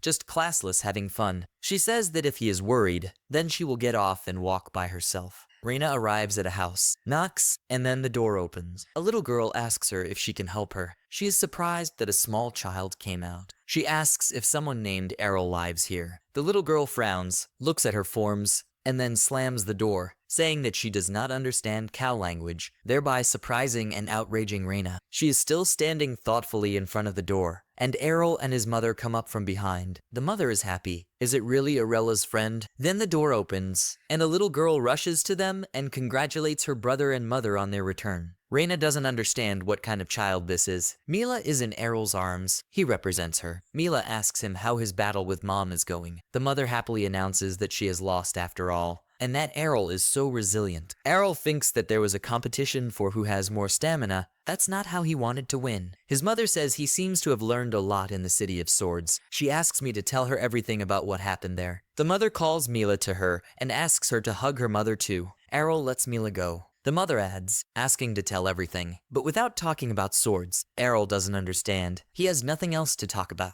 The mother says she wants to hear about how their romance began, hinting at Reina. She likes love stories. Mila doesn't like it. Errol says her name is Reina, and they live together in the city. She screams in panic that she is just an ordinary guild member. Errol remembers and says he forgot to ask. He asks Reina why she came here. She says she's here because he suddenly disappeared from the guild. He indifferently says that he left a letter. Reina shouts that people usually say goodbye in person. Reina sadly tells him that there were many people who suddenly left the guild for various reasons, like loss of motivation. Reina says she thought maybe something had happened to him. Maybe he was sick or depressed. Errol replies that he is fine. He just saw all the swordsman's skills and therefore left. The mother says she came all this way just because she was worried. She says she probably loves him. Mila screams at her mom not to take Reina's word for it. Reina denies and says she was born here too. Reina adds that he has a request for Farah. That is, for Errol's mother. She looks at her in surprise. Really to her. The mother speaks in advance with emotion. Does she really want to learn about all the things that Errol likes? She will be happy to learn everything from her. First, she wants to say about the soup that he loves. Reina now understands why Errol doesn't like to talk too much. She is disappointed to realize that there is no progress. Reina declares that she wants to become a strong swordsman. She wants to dance with her sword as beautifully as Errol. She thought about how best to achieve this and found only one way out. She bows to Farah and asks her to make her disciple. Errol, his mother, and even his little sister look at her in surprise. Mila sadly says that she will refuse her now. Errol agrees, saying that mom does not like teaching others much. Farah continues to look at Reina, who is waiting for an answer. She wants to say something, but then Evans comes in and shouts at Farah. Farah asks him why there is such a rush. He shouts that they have seen a natural disaster in the mountains to the west. He asks if she knows anything about it. There were thunderclaps and fire lit up the sky. Farah smiles awkwardly. Errol thinks that she and her mother fought in that place. Evan says that's why he was going to ask her. Then he looks around and sees Reina, who is also his daughter. Farah says she's Evan's daughter, and that she looks just like her mother. Evans asks her why she's at the Headlights house. They don't know what to answer. Farah says that the fact is that from now on, she is undergoing her training as a future wife. Evans is embarrassed and says with a hint, covering his mouth with his hand, that he understands, and that Reina has grown up after all. Reina screams in panic that this is not true. Farah tells her not to be so nervous, and Reina keeps saying that she wants to learn more about swords. Here Mila also shouts to her mother that there will be enough swords. Everyone looks at her. Mila looks at her brother and asks, he didn't want that either. However, Errol is no longer with them. They wonder where he's gone. Someone suggests checking out the forest to the west, and they take Reina with them. At this time, Errol knocks on someone's house. He is told to enter. He opens the door and tells his father that he has returned home. His father congratulates him on this. He says that he heard Mila's voice outside. Did he bring a nice girl? Errol starts saying that Reina is not only cute. The father wonders if this is true. Then he should see her immediately. He says that. Besides, he wants to talk to him about something. He asks what it is. He says that he won the duel with his mother today. His father congratulates him and says he knew he could. Errol says that the second he won, he felt that what he was doing at all for had evaporated. He clenches his fists and says that, of course, he is going to continue training, but now he has no goal. He does not think he can continue to train as hard as before. He says that he still does not want to rest and is not satisfied with moving forward half-heartedly. His father listens to him attentively. Errol says that's why he wants to go in a different direction now. He turns to his father and asks if he can teach him magic. His father looks at him in disbelief. A second later, a loud, confused scream is heard. Then Mila screams that she has found a brother, and then tells her father that he will dislocate his jaw like that. Errol's mother tells Reina that if she takes on teaching her, then she should wear something. She hands some clothes to her. Reina thinks that learning from the Princess of Blades requires special equipment. Reina agrees, and her mother says that this is the right answer. Reina puts on these clothes and indignantly shouts that it is an apron. The mother says happily that they are the same now. Mila thinks that only she and her mom can wear the same clothes. Reina says it looks like they're going to be cooking right now. She replies that it is. That's exactly what they will do. She tells her that she will teach her how to cook Errol's favorite dishes. Reina's eyes bulge in disbelief. She starts awkwardly saying that she wanted her to teach her blade fighting skills. She says it's also a blade. Reina wants to object, but she says that. Did she know that Errol also studied with her? There are swordsmen who use knives as weapons, so these skills may be useful to her. She remembers these words of Errol. She suddenly shouts that she is ready and that she will not give in to him in this. Mila sighs and says what a simpleton she is. The mother holds out the vegetable and says then, to start, cut the cabbage into pieces. She confidently picks up a knife and cabbage, but then slows down, looking at the vegetable. Mila looks at it and says, disappointed, that she has never cut vegetables before. Reina is awkwardly silent. Then she starts screaming in a panic that, of course not, but it's not a problem. Mila looks at her. Reina asks if it's true that she just has to cut into pieces. She abruptly raises the knife and screams that she just has to literally cut them using all her might. The mother looks surprised, and Mila shouts that this is not a cooking rack. Reina loudly lowers the knife on the cabbage, which makes a loud sound. Errol's father and he turn around in surprise in the library, wondering what that sound is. They come to the kitchen, and the father asks if everyone is safe. The mother turns to them and sweetly says that everything is fine. They just chopped some vegetables. He stands guiltily in the background, and his father asks if they really used bombs for this. Mila asks Reina reproachfully if she knows that she broke Mila's mug. Reina tells her that she is very sorry. The mother looks and remembers Ferradono. Later, on a walk with Reina's father, he says that he is sincerely grateful that she is teaching his beautiful daughter combat skills. Evan says he knows it's pretty audacious, but he has high hopes for her without even touching on her swordsmanship skills. Farah turns to him and asks him to give an example. He begins to say that when he lost his wife, he swore that he would do his best to raise Reina properly. Farah says Reina is very honest and strong. Evan says he agrees and that he always brags to her. But since he's been missing from work all the time, he hasn't been able to teach her all the household chores. Besides, he had heard that a family with one father took care of her in the city, so life there must have been similar to them. Farah thinks about it. Evan says she must be a zero housewife. It's great if she can learn a lot. Farah tells him that she thinks he worries too much about her. She says that they live together in the guilds. She must have learned something there. Evans is surprised to say that now that she has said it, it seems that he was worried for nothing.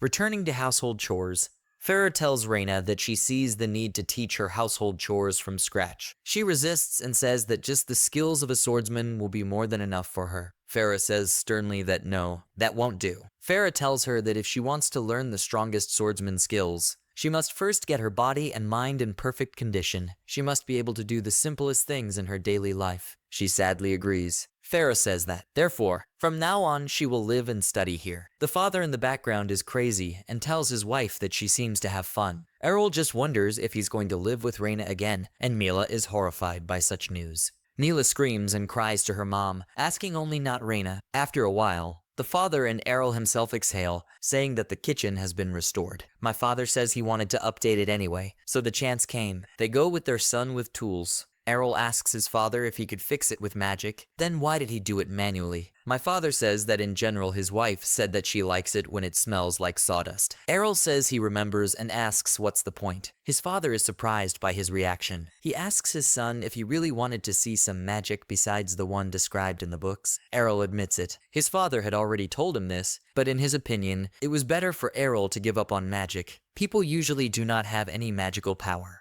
My father says that after their conversation, he studied several books and found no records that any type of magic could be found in classless ones. Errol asks his father, it doesn't mean that it's impossible. My father says yes. Errol tells him that he won the Holy Sword Cup as a classless one. Then the father says that this alone shows that his potential should not be underestimated. He says that, however, it has become possible because they are talking about swords, and swords and magic are different things. He takes out a sword without half a blade and tells his son that it is one of the swords he used to practice. Even if he is not a swordsman, he can hold it. So with enough practice, he becomes a swordsman. However, with magic, it's like he doesn't have hands to hold a sword, and given that, practice is useless. Errol agrees in his mind and thinks it must be difficult. Errol tells his father that he said that people do not contain any magical power. How can he even say such a thing? The father raises his head in disbelief and looks at him expectantly. He says that once upon a time, after he received the blessing, he was able to use magic. He sees his son and says he doesn't seem to agree with that. Errol says that based on this,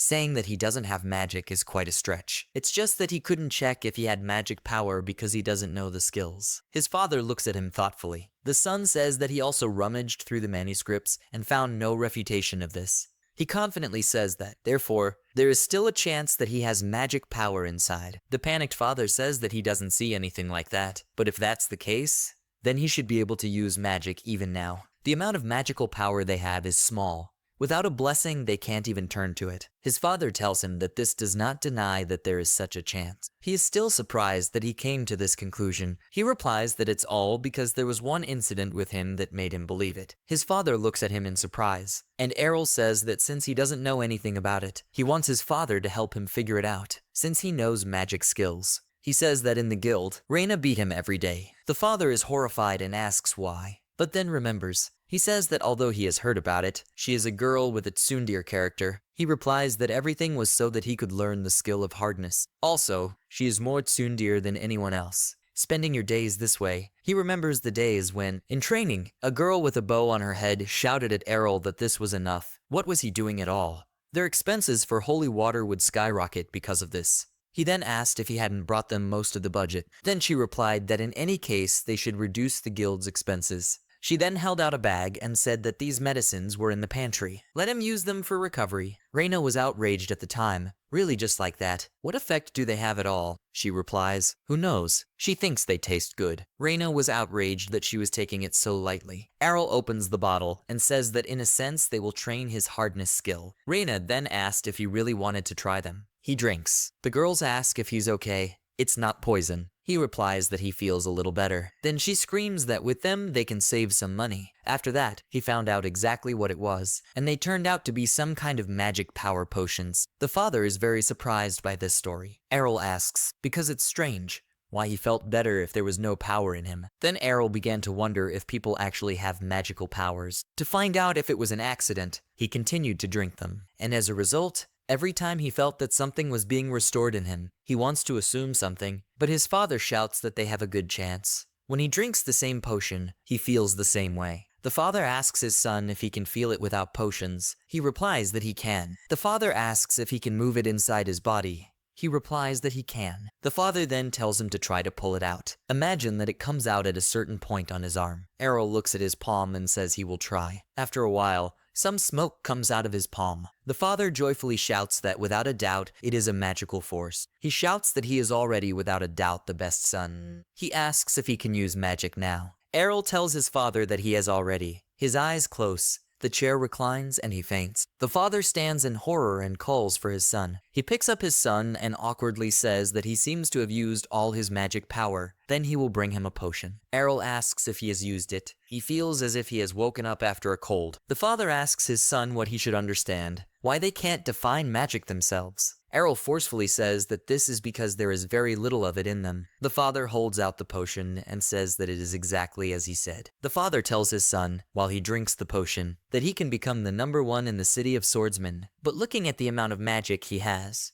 it's a good question whether he can become a wizard or not. The father says that also what happened now is not magic. He just released his magic power to use magic. He must increase the volume of this power 100 times. Errol asks her father how he can increase her volume. He shouts that he is lucky, because it is the same here as with the sword. He says, clenching his fist, that by tempering his body, he will be able to gain more magical power by constantly using it. Errol sighs and says that means you need to train every day again. The father says encouragingly that he will be able to repeat it. The father leaves and says that they will finish for today, and that it's time for something to drink. Errol raises his head and thinks that it's really nice to devote himself completely to something. Errol gives Grandma coins and says he would like to buy all the mana potions she has. She asks if it's really to restore magical power, and his father is a busy man. Errol replies that this is not the case, and that it is for him. Grandma is horrified, then puts her hand on his arm and tells him to remember that Grandma will always be on his side. She says they've known each other for a very long time, and she knows he's a good guy, so she'll give him a few for free. Errol says he has enough money. He just asks to give him the whole stock. Grandma screams that she can't just spend the stolen money, then the parents will be upset. Errol replies that he earned the money himself. Grandma cries and says that it must have been difficult for him. He still can't believe that the gods decided to make him classless. Errol calmly says that even classless people can earn money. Later,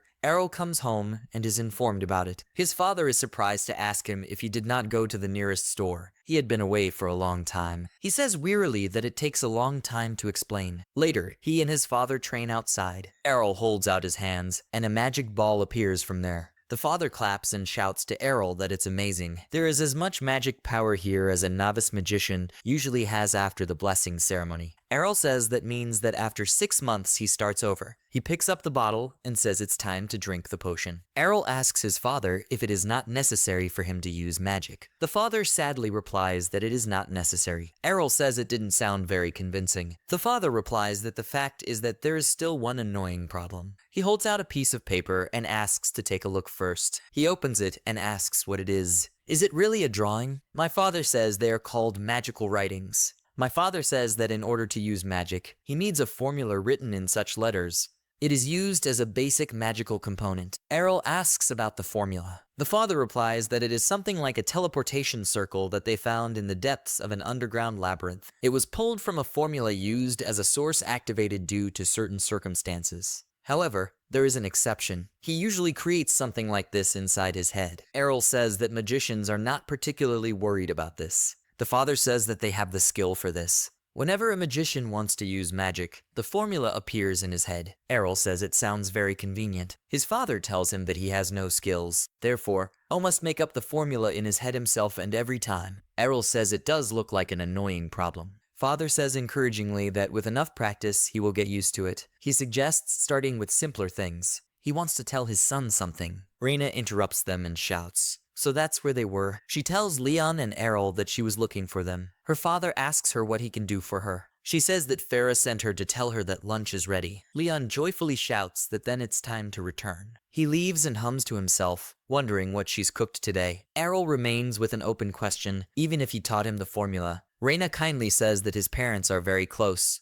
She wonders if hers would be the same if her mom were alive. She admires his parents. Mila thanks for the food at the table and tells her mom that her food is delicious as always. Farah tells her that Rain made today's soup herself, even though she did the finishing touches. Mila frowns. She proudly tells Reina that the vegetables in the soup were difficult to eat, even though she ate everything. Reina looks at her in disappointment. Errol tells Reina that Mila is still small, so she likes soft things, but he liked everything. He says it was delicious. Reina says she's glad to hear it. Reina turns on abruptly, puts the dishes on the table, and shouts at everyone to wait. Errol looks at her questioningly. Reina screams that she came here to become a better swordsman. Why does she only work as a housewife? Farah tells her that the better she gets at any household-related task, the more refined her swordsmanship skills will become. Reina asks why that is. She replies that this is at least because if she has less to do around the house, she will be able to spend more time on her education. Reina then says that she will try her best. The father looks and says that they seem to be having fun. Farah hugs Reina and says it's like she's got another daughter. Reina remembers something and says that she heard that Errol has a sister or brother older than him. She replies that she is the older sister. Reina says she hasn't seen her yet, what she's doing now.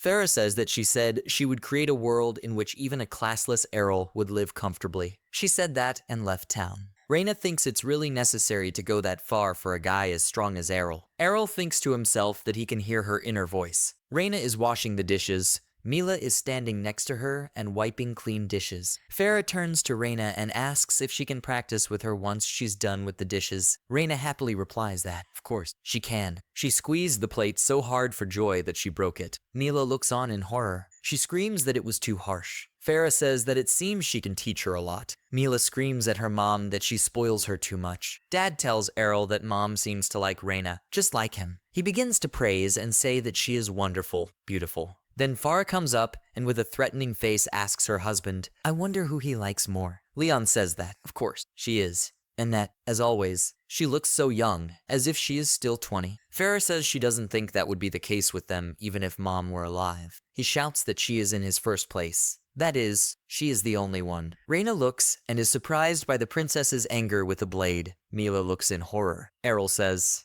well, wow. Later, Errol rides in the cart. He asks the driver how far they are from the city of wizards. It seems to be starting to rain. He replies that it's 2 or 3 days, and that it depends on the weather. He says the weather around this part of the road is pretty depressing. A boy asks him if he is also going to the city of magic. Errol tells him that it is. The boy asks him, isn't he already too old? Why he was so late? The girl tells the boy to stop, calling him Kaido. The girl says that this guy probably failed the entrance exams several times. You can't laugh at the stupid ones. Errol thinks she's trying to be kind, but it's only more cruel. Kaido asks her, Kufa, if she doesn't look down on him even more. She screams that she's not doing anything like that. A little girl asks them if they could stop arguing. They both shout to that girl, Colette, that they're not arguing. At this time, Errol is thinking they are probably on the same team. He remembered those days when he just received a blessing. Most of the people in Swordsman City were already quite strong, so there were more veterans than newcomers. He was then told that they did not need a burden in the guild, and that they needed normal swordsmen, having never accepted Errol. He wonders if the City of Magicians is different.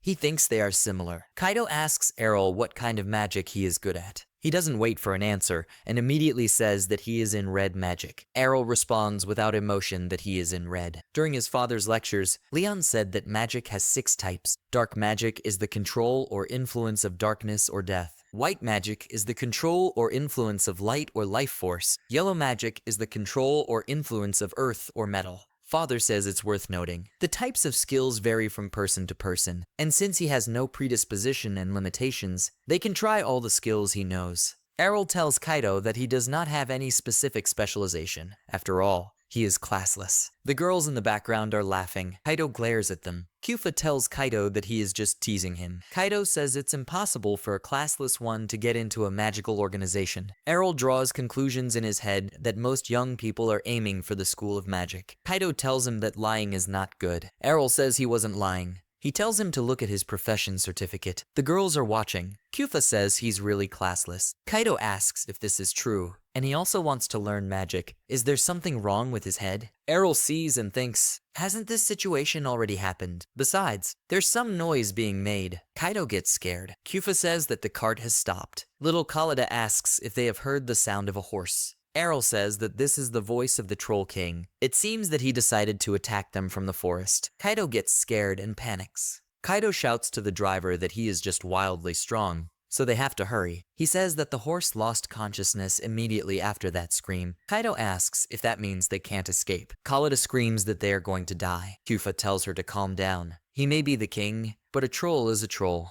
She says that his movements are slow and his body is big, so even their attacks will be able to reach him. They agree with her, and Kaido says that they will use their skills to defeat him. A troll comes out onto the road with the size of trees. They scream in horror that it is too big. They shout that he doesn't look like someone newbies like them can beat. They're screaming that they're all going to die. Kyufa panics and wonders what they should do. Her skills are not that strong. Khalida says that she is too. Kaido tenses up, takes a step forward. He suddenly shouts that he will roast him to the coals with his magic. Kyufa is worried. Kaido says that if he uses all the magic power that he has, he creates a fireball and directs it to the monster. The fire hits the troll's head. He screams what happened. An excellent hit. The troll keeps walking. Kyufa says he got hit, but he did 0 damage. Kaido himself is also terrified. Suddenly, the monster in the fire disappears altogether. Kaido asks what it was. The troll turned to ashes in a second. Here Errol says that maybe he should have held back a little. Kaido looks at it and thinks that it was definitely too much. He wonders in his head if this is really his doing. Kyufa asks if the explosion is not one of the most powerful spells of red magic. Kaido immediately thinks that this is one of the strongest spells, one of those that can be used by people with the class of the King of Magic. The horse gets up. Here Kaido understands everything, kneels down and offers his deepest apologies when Errol enters the cart. He screams in horror that he had no idea he was so strong in magic and even laughed at him. He asks for his forgiveness. Errol says that everything is fine, so he can forget. Kaido asks to be allowed to call him master. He says he wants to become a wizard like him. Errol sighs and says that he is not such a great man. He asks if he wants to see his profession certificate again. The driver says the horse is on its feet again, so they can continue on their way. Errol says that if he had known this would happen, he would have used his sword better. Kaido shouts that there must be a mistake in this certificate. Someone says he's probably hiding his real skills for some reason. At home, in complete silence,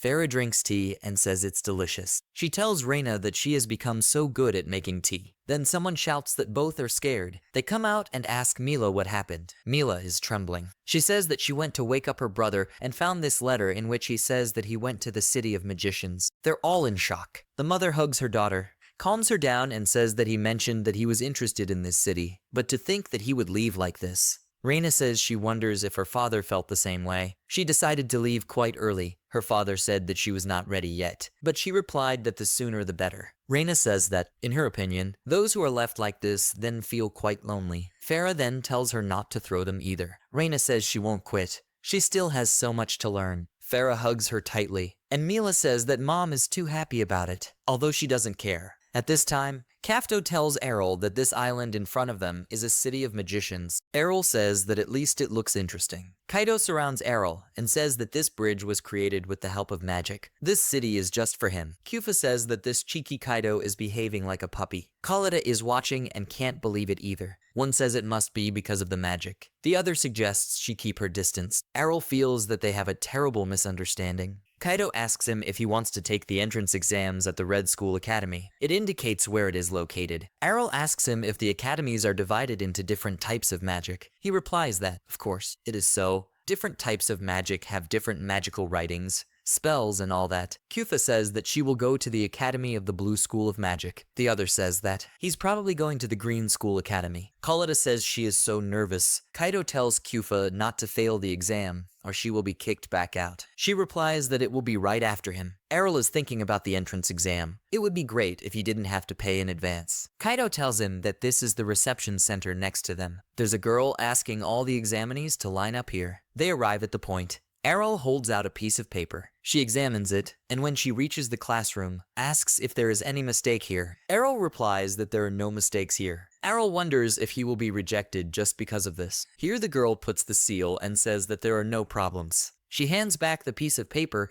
and says that he will be at number 2. She asks him to wait until he is called for the exam. Errol asks her if everything is okay. She replies that no matter what class he has, everyone has equal rights to take the exam. Errol looks and says, then everything is very good. He thinks that the rules in the City of Swordsmen were just too strict. Kaido asks to be allowed to take the exam. Errol asks Kaido if he knows what will be on it. He replies that he has heard something from the magicians from the city. If he strikes a target far ahead of him, then obviously he will pass the exam. They come in and see a little boy using a fireball and hitting a mannequin. He's glad he got in. Kaido says that the target is this mannequin, quite far away. The curator says that the next number is... A slightly older boy comes in and says it's just one fireball. No originality. The curator says, is this really a high-ranking magician at that age? Errol asks Kaido if there is anything amazing about this. He replies that if he is given such a rank after the blessing, then he is a genius. He can then follow the path of Edith. Errol remembers his father, who received a high rank after being blessed, and says that he can also end up as an ordinary old man in the village. The number asks complacently, it's okay if he melts the armor with his magic. The curator replies that he doesn't mind. Kaido tells Errol that this is one of those arrogant guys. He doesn't like him. Errol agrees and says he thinks he's not the only one who doesn't like him. Kaido is surprised. The room is going to burn the mannequin to the ground. Kaido says it's a pillar of flame. This one is really a magician. Others are outraged that he is seriously taking exams with them. Kaido says it's better than he expected, but Mr. is still the strongest. The number turns to them. He immediately says that he cannot ignore these words. He asks if he is saying that his master is on the same level as him. Kaido replies that he is even better than him. Errol slaps Kaido on the head and asks him to stop. The number says that it seems his master has correctly assessed their difference in abilities. He says it's impossible for an ordinary wizard to burn armor like that. Errol tells him that he thinks it will be interesting for him to turn around. He turns around and sees a mannequin standing unharmed. He wonders if he didn't melt it. He says in surprise, to think that she resisted his eruption. The curator says it must be an old mithril armor from their school. The crowd is discussing what kind of mithril it is. Is it that hard metal? Kaido is glad that he failed, even though he was so cocky. Here Kaido starts again, which the gentleman will definitely be able to do. But then Errol hits him on the head again. He tells him not to involve him in this. Here the curator calls the following, number 2. Then the number tells him, since he's so sarcastic, how about showing him your strength? Errol replies that he didn't say anything. Then Kaido comes out and shouts that, of course, the gentleman will make him stare in surprise. He stays in place again with a new bump on his head. He goes to the mannequins, thinks he's using magic on mithril for the first time, so this is a good chance. He might as well give it his all. Errol causes an eruption, after which a certain line hits the mannequin on the head. The number asks what it was. The pillar of flame was so small that he only saw it for a second. He thinks it sucks. He says it's just like a stunt show. Well, at least he had fun. Then the mannequin begins to melt. He screams that this can't be happening. The mannequin completely melts and loses its shape. The room freezes in shock. Kaido screams that he is melted. The number screams that this is some kind of setup, because mithril cannot be melted by an eruption. Errol tells him that he is right, that it wasn't exactly an eruption. With the adjustment skill, he changed the flame concentration and activation time. He wonders if he was regulating magic. Kaido shouts that he will do his best for him, so let him watch. However, Errol leaves. Kaido asks him where he is going. Errol replies that he has gone to other exams. At this time, Kyufa uses a water balloon and hits a mannequin. She's glad she got in. Errol congratulates her. She asks him what he is doing here. Errol replies that he is taking the exam. Then the curator calls the next one. Errol uses the Ice Age, which completely affects the mannequin. They're terrified again because it's mithril armor. Errol then goes to the Academy of the Green School. He sees Khalida crying and says that maybe she really can't. He's getting closer, which scares her. He asks her what happened. Did she really rule the exam? She starts screaming that her legs are numb because of nerves. She has not even reached the reception point yet. She starts saying that she is the kind of person who becomes useless when she gets nervous. She asks Errol how he handles it. He replies that, unfortunately, he is not so nervous or may not realize it. She asks in shock if he's not nervous at all. Errol asks her what is causing her anxiety. She replies that she is afraid that she may fail. She thinks that this fear is the main reason. Errol thinks about it, and then asks if he can ask something else. She says she can. She asks her if she's afraid of failing because she's never had a failure in her life. She replies in a panic that this is completely different. Yes, her life consists of failures, so she wants to avoid another one. Errol says that then he doesn't understand if she is constantly experiencing setbacks. Then why is she so afraid of them? She listens and wants to say something. Errol continues her monologue that her life will not end if she fails. She has already experienced them. She knows better. She looks surprised. Errol says he would understand if she died after failing the exam. But that's not going to happen. She agrees and says that, of course, this will not happen. She already says with a smile that everything is right. She will still have a chance, even if she fails. She thanks him and says she will try her best. Continuing the exam,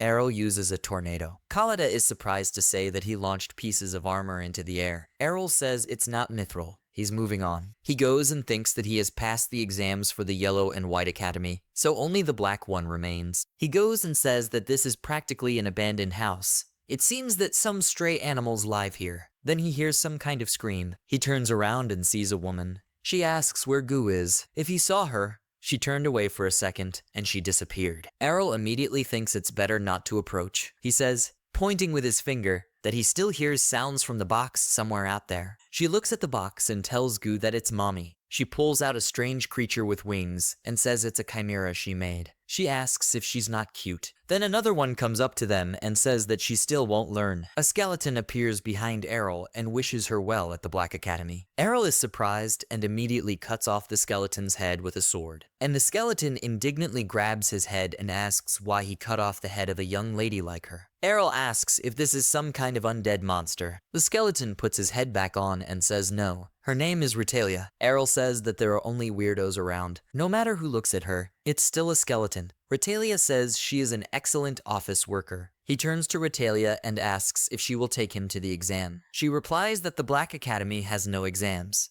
She says that there are only children here who want to learn black magic. They welcome anyone. Errol says he doesn't know if this is a good idea. In the background, the woman is still kissing her Gu. Errol reflects that he doesn't seem to have a choice here. Then Kaido catches up with him along with the girls. They are out of breath and say that they have finally found them. Errol asks why they are in such a hurry. They ask him if he will choose red. The other says blue. The third one says that he should choose green. Errol asks them what they are talking about. Kaido asks about the academy he will attend. They say they know that he was accepted into 3 academies.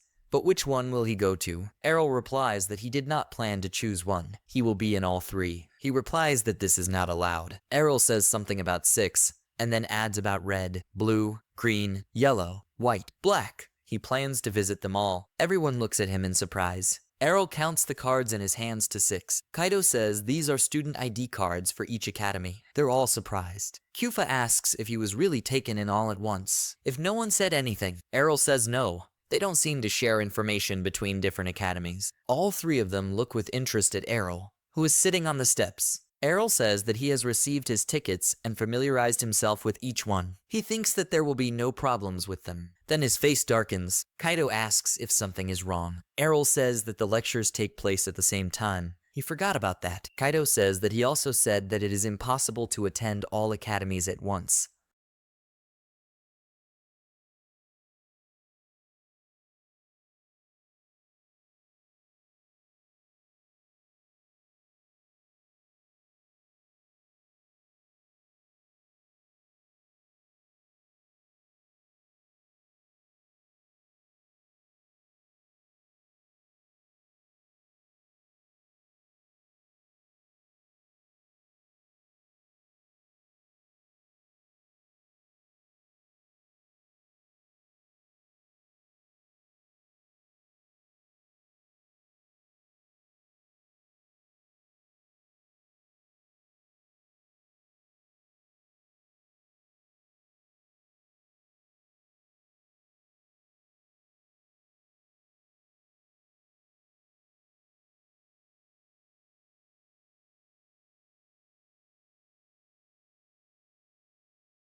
The teacher asks the children to move away from each other. Errol calmly says that he will practice levitation now. The teacher tells them to first create an image in their head of how they saddle an updraft or spread their arms, imagining that they are a bird. The guys spread their arms to the sides. Errol listens and immediately thinks that this method takes innate skills as a basis. He thinks that even if he imagines it, he doesn't know the right formulas. He's thinking about which one to use. Someone here is shouting that this is amazing. Here, Khalida screams that she is really flying, but she immediately and sharply falls, moaning in pain. The others say with laughter, "This is a hard landing, of course. It must be painful." She turns to Errol and thinks about crying. But then she confidently says that she is fine, and that she will not be stopped by failures anymore. Errol smiles and thinks that she was able to take off after all. A little practice, and she will definitely learn to fly. Errol thinks he needs to hurry up and start practicing. If he needs to imagine an image of an updraft, maybe he can use the tornado formula under his feet. A tornado actually appears under his feet and lifts him up, but after a while he falls even more. He is completely covered in scratches and abrasions.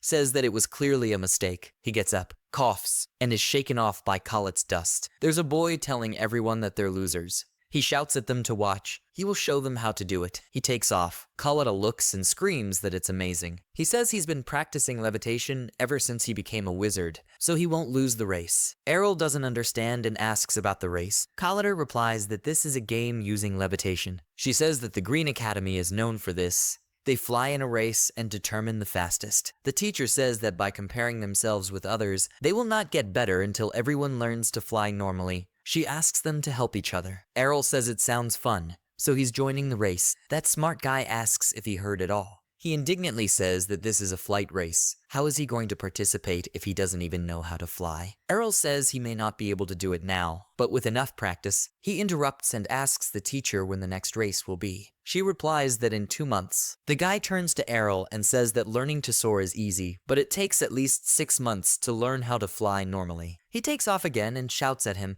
not to even think about participating in this race. Maybe next year it will work out. Errol thoughtfully says that if he mixes the wind with a similar formula and adjusts them like this. Khalida asks if he's really going to try this next year. He says no, and that in a few months he will learn. Khalida laughs and says that's what she thought he would say. Kaido says they had dinner, and all they had to do was go to bed. Only he doesn't understand why they went back to the academy again. The girls behind him are apologizing. Khalida tells him that she was afraid to go after the forgotten thing alone. Kaido says it's easy to get lost in the dark here. He asks them if they're going to be okay now. Khalida says Kufa said to invite him with them. She hides behind her and says it's just in case. Kufa asks him if he understands. Even with these rumors, he thinks the more of them, the better. He doesn't understand, and the girls are horrified. Doesn't he even know? Kufa says that recently, almost every day, it appears here. He screams in horror and asks what appears. She wants to answer, but Kaido covers his ears and shouts that he is not listening. Kufa giggles smugly. She laughs and asks if he is so afraid. It reminds her of the times when he was even afraid to go to the toilet alone. He says in a panic that it is not necessary to shame him. He tells Kufa what about her. Wasn't she always hiding behind Khalida, who screams that she was just covering her back? Khalida asks them to stop fighting. She says if they keep screaming like that, it might find them. At this moment,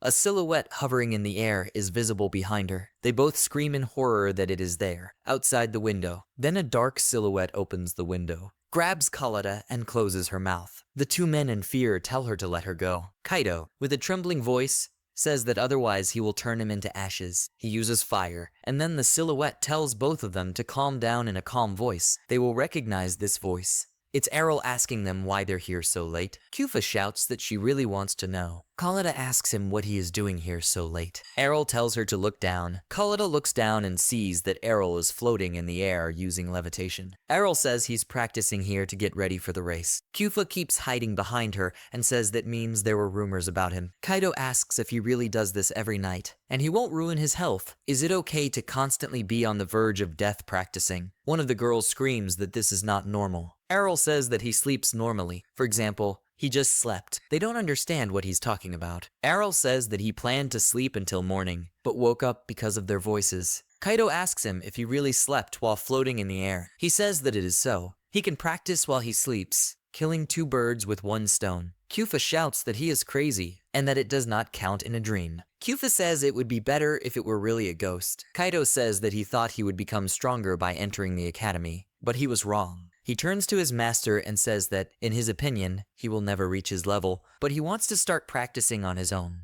Kaido shouts at him that he will at least become special in the magic he can practice. Kyufa thinks about how much he practices. It looks like he was born a genius. Khalida says that, after all, he acquired his skills with a lot of effort. Errol tells Kaido that first he must learn how to use magic without being afraid of ghosts, who replies that he was not afraid of anything. Kyufa says that she is not trying to copy Kaido, but she will also start training hard in her kind of magic from today. Khalida says that she will try too. They all say goodbye and wish each other a good night. Errol goes and says that he is fully awake now. He sees Retalia and calls her. Retalia asks him if he really came to visit her. He says that he came to get permission to go to the library. Retalia asks which book he wants to borrow today. He replies that he doesn't know yet. Errol takes the piece of paper Retalia holds out and says he plans to read all the books he doesn't have at home. He says that there is a lot of useful information in the books here, and besides, he would like to read it now. Retalia says that most of the guys can't read books about black magic because they make them feel bad. She asks if he will work here. She thinks he is perfect. At the lecture,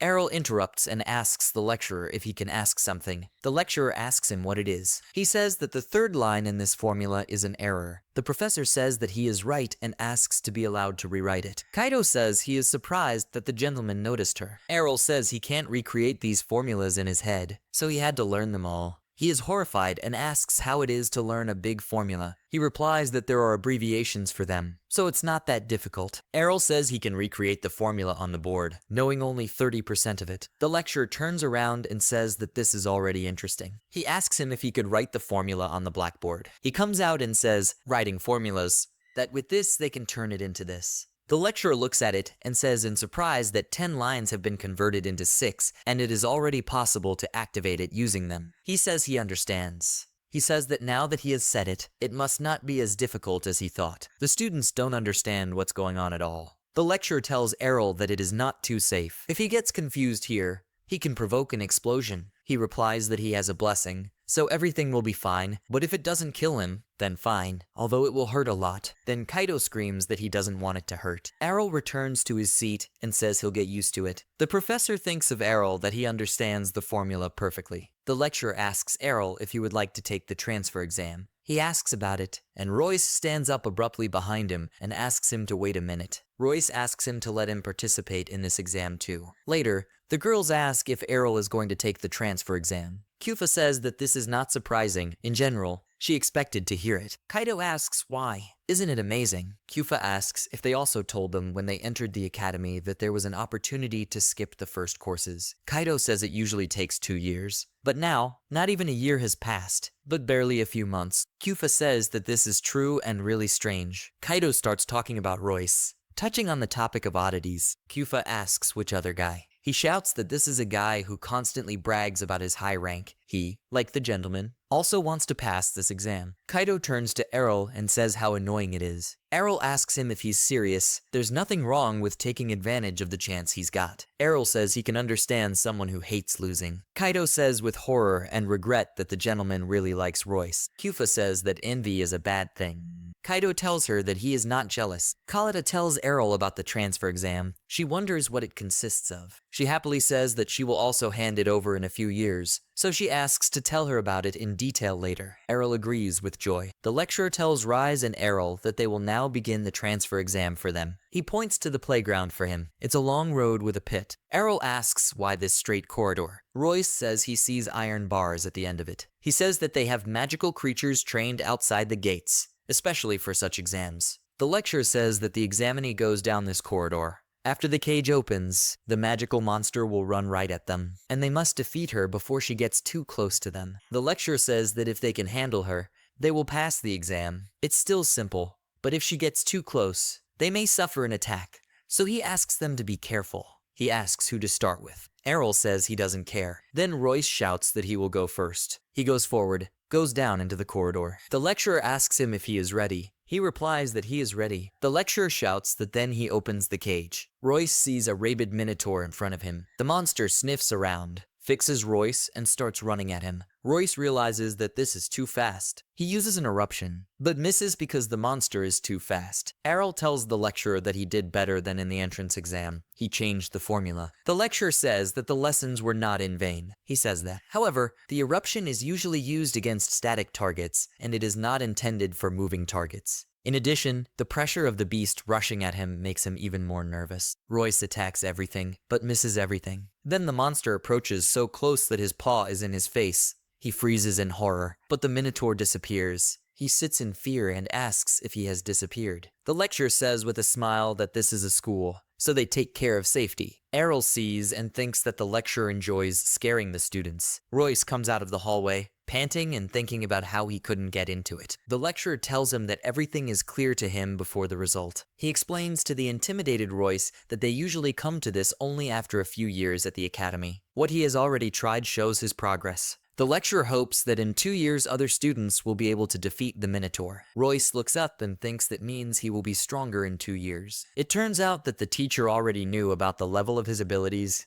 and still allowed him to participate. He wipes away his tears and says that he realized that he is nothing, and that he is an ordinary weak magician, but he will not give up so easily and will continue to study to meet his expectations. The lecturer says that he has high hopes for him. The lecturer says that the next Errol and asks him to go down into the corridor. He obeys. The lecturer says that he needs to do the same. He has already prepared a magical beast. The gate opens. The same monster comes out. Errol immediately thinks that this is the same view as before. It looks much bigger and darker. The lecturer looks and recognizes the fur. Then a girl comes up and tells Teacher Backass that she is very sorry. There is a possibility that the high-ranking Minotaur mixed up with the usual ones for the exam. He is horrified by this information. The girl screams that this is why they have to cancel the exam. She sees a monster and screams in horror that it is him. Errol stretches out his fingers and uses a fire spear. There are 2 of them. The magician girl wonders if it's really 2 at a time. The lecturer says that they have less power than an eruption, but they are easier to hit a moving target. As soon as it hits the legs, it immediately immobilizes the target. As she said, it is a high-ranking monster. The monster dodges the blows. The girl screams that he predicted the trajectory and dodged. The lecturer calmly says that this is quite problematic. They have set traps that will stop anyone attacking the examinee, but in this case, it may not work. The lecturer shouts to Errol that he will stop him so that he can go upstairs. Errol shouts back that everything is fine so far. He confidently says that he will defeat him. The lecturer shouts that he will dodge any magic that he directs at him. The girl tells the teacher to look up. She says that these are the spears that Errol just summoned. The spears fly back towards the monster. They are amazed that the monster is falling. The girl screams that they hit right in the legs,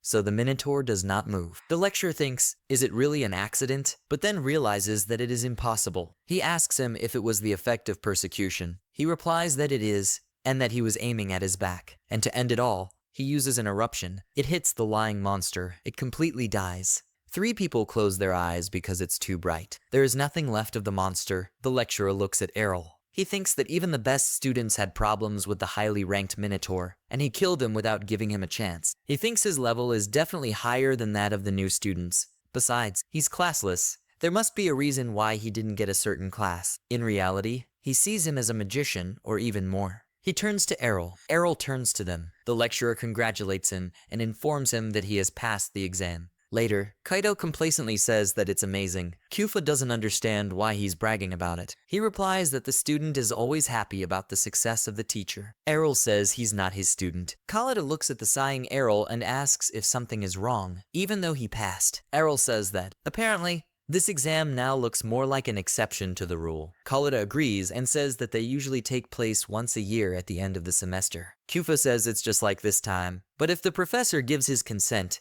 it's possible. Errol says that the teacher was even the first to talk about it, but it may be even more difficult in other academies. Kyufa asks him not to say that he also plans to take the exam at the Blue Academy. He replies that not only in Blue, but also in other academies too. Kaido shouts that the master can do anything. Khalida screams that she will give her all too. Kyufa does not understand their behavior. She asks him how unusual he can still be. If in the future she is told that he is a normal person, she will not believe it. The teacher asks if he really wants to take the exam. What is he saying? She turns away and says that the exam is held once a year. He says he knows. He says it's possible if the professor agrees. She replies, it's only possible for truly gifted students. Errol asks her if she would like to take a look at his blue magic then. She replies that it is possible after a few more lessons. Errol tells her that it's just a waste of time. He wants to move on without wasting time on lessons. She furiously asks what he just said. She asks him in anger if he calls her lessons useless. He replies that he did not mean it. He just wanted to say that they are not for his level. Kufa tells him that he is good at magic, but his choice of words is just terrible. Errol asks if this is true.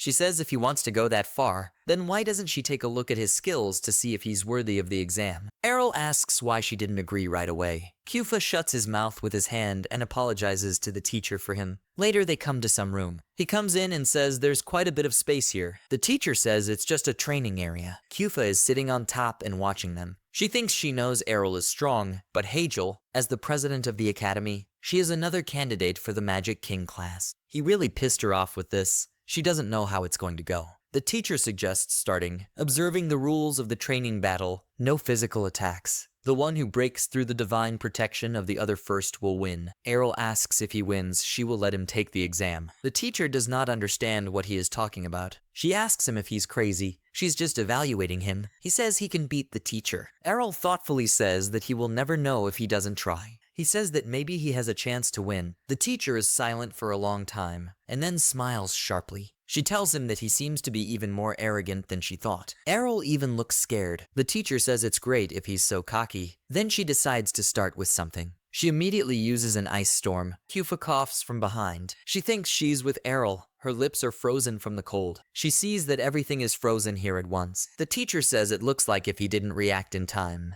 he turned into a huge icicle. She proudly says that he is behind her. The essence of training battles like this is to show from the very beginning the strongest magic that he has. She turns away and happily says that it would be good to remember this. Then the ice begins to crack. She turns back and wonders what's going on.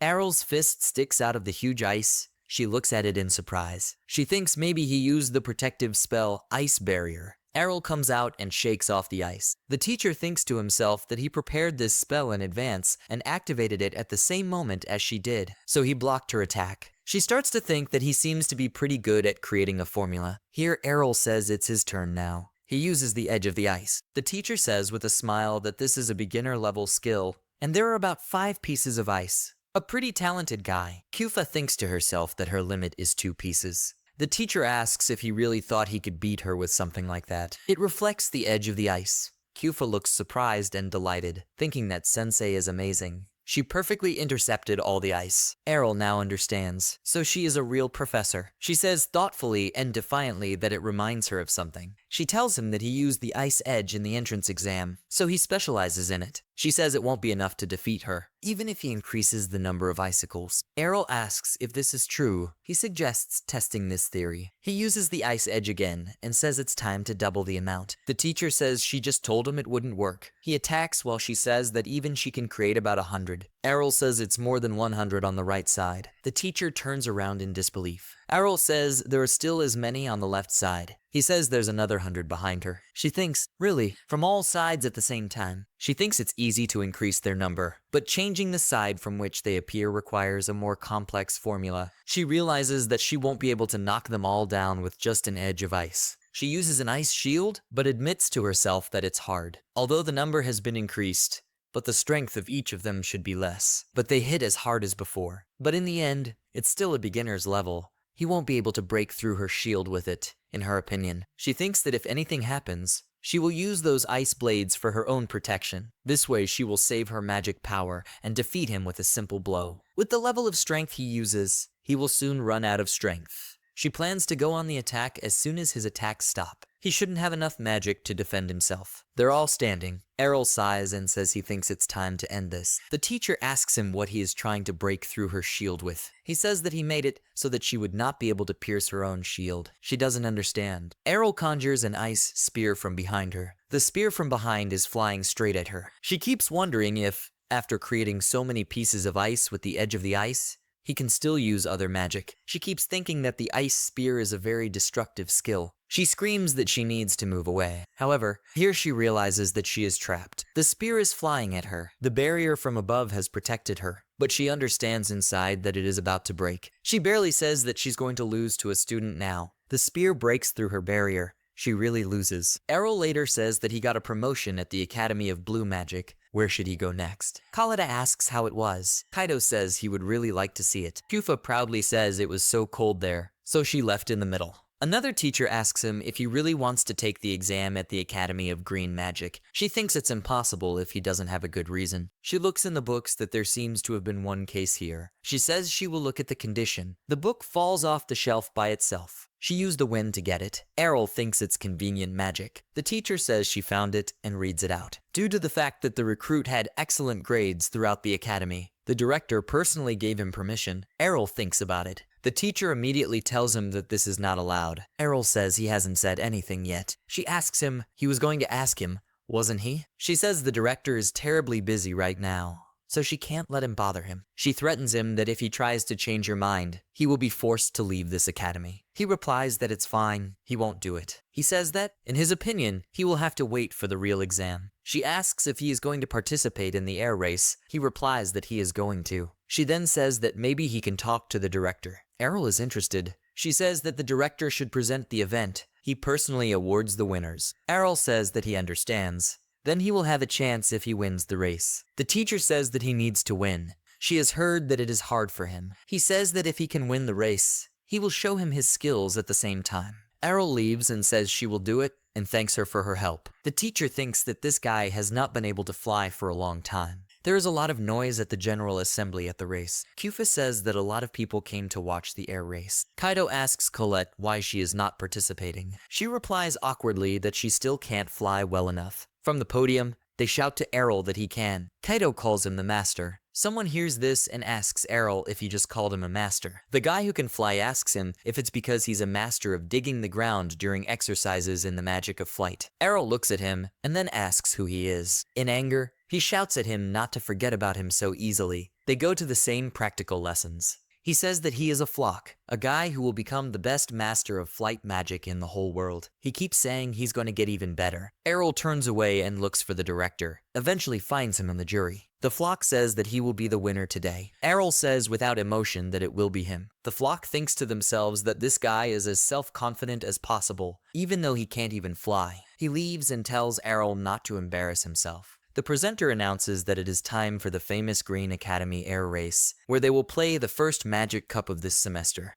Grid will be the host today, and Dunble will be the commentator today. This one asks to be taken care of today. Kaido says what a wild fame he has. Kufa says that Danble is very cool. Khalida says that he has a great voice. They turn to Kaido and ask why he doesn't switch places with them. Kaido asks her if she knows that he is married and besides, he is much older. They ignore and say that they just met eyes. He definitely looked here. Kaido shouts to the gentleman that he should crush Danble. Errol says he's not involved. The presenter asks the participant to approach the white line. All the participants stand up. The presenter asks if they are ready. Then they start. The air race begins. Some boy loses his balance during the flight and flies in a panic to no one knows where. It crashes into the wall, causing noise and smoke. The presenter says that participant Marco crashed right into the wall, and that last year he made the same mistake. It looks like he won't learn anything. He informs the audience that a minute has passed since the start. They can already watch the group split up. One says that the leading group consists of 15 people. The other blonde says that he sees a lot of new faces.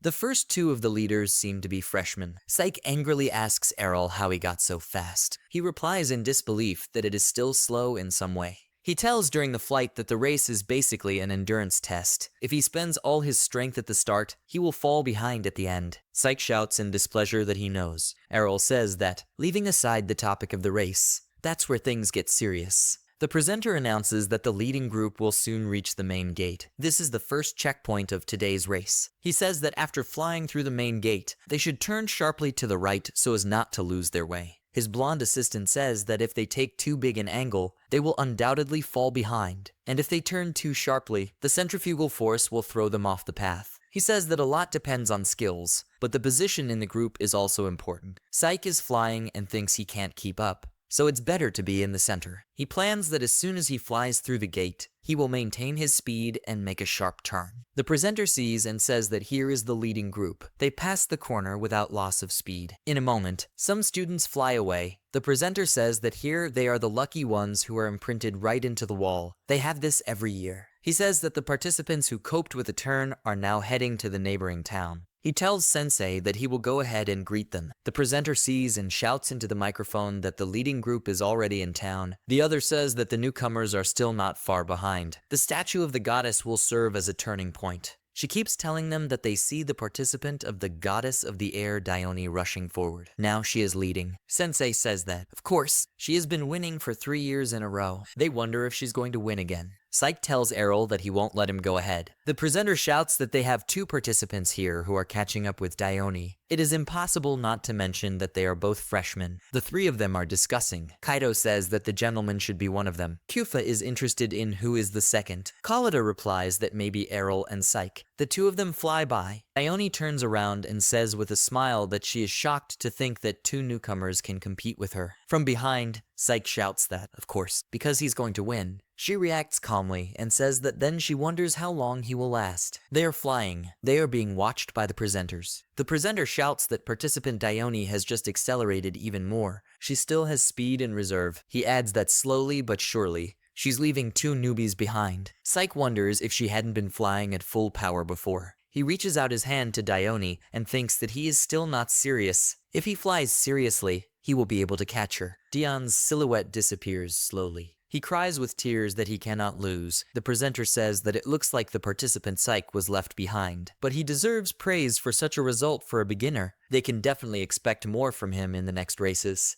Errol flies next to Dione. The presenter says that there is still 1 left. Dione sees him and decides to speed up then. Errol reflects that he has been practicing his flying skills for about 2 months. He can't accelerate anymore. In that case, he won't keep up with her. So in his opinion, it's time for extreme measures. A certain wind appears under his heels. He catches up with Dion, which surprises her. The presenters do not understand what happened because the participant Errol suddenly accelerated. The presenter says that it looks like he saw some strange movement right before acceleration. Sensei says he's repulsive. He explains that by creating a cloud of air, which he uses as a support, and he accelerates, constantly pushing off from this cloud. The presenter asks in surprise how it is to start from the air. He asks Sensei, is this even possible? He replies that it is possible to compress air with the help of green magic, as well as to repel it. But even so, the effect of this will be too small. The presenter says that the participant is accelerating more and more. He says it looks like his leg strength should be at its limit. They can't believe it. Sensei says that he thought that such skills could only be found in high-ranking swordsmen.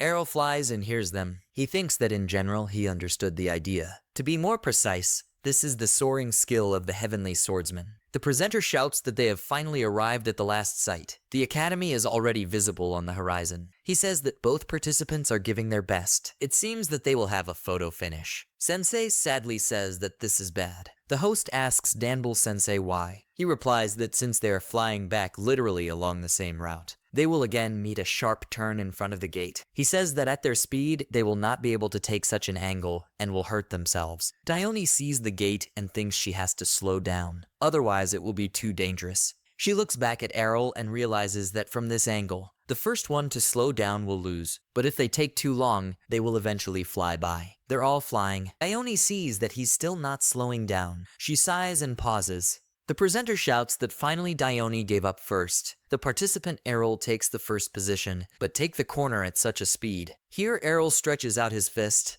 hits the air, thereby turning sharply, which surprises the presenter and Dumble. They shout that he somehow managed to pass it. It looks like he was pushing off with his hand. It's the same as it was with the cloud. Dumble says his arm strength must be at a high level. Errol thinks that all he has to do is go back to the starting point and pass the gate. All 3 are happy about Errol's victory. The presenter shouts at the finish line that the Errol participant takes the first place. The new student won this year, so it's excellent. Dione comes over and says she's surprised. The presenter says that with a slight delay, participant Dione will also finish. She's barely breathing and says she never expected to lose like this. Errol shakes her hand and says it was a good race. She replies with a smile that she won't lose next time. Then a tired Psyche comes up to them. The presenter shouts that the Skycar participant took the 3rd place. For a beginner, he showed an excellent level in this race. He says he won't lose the next one and immediately faints. Dione comes up. Cheers. Psyche assures everyone that he will win next time.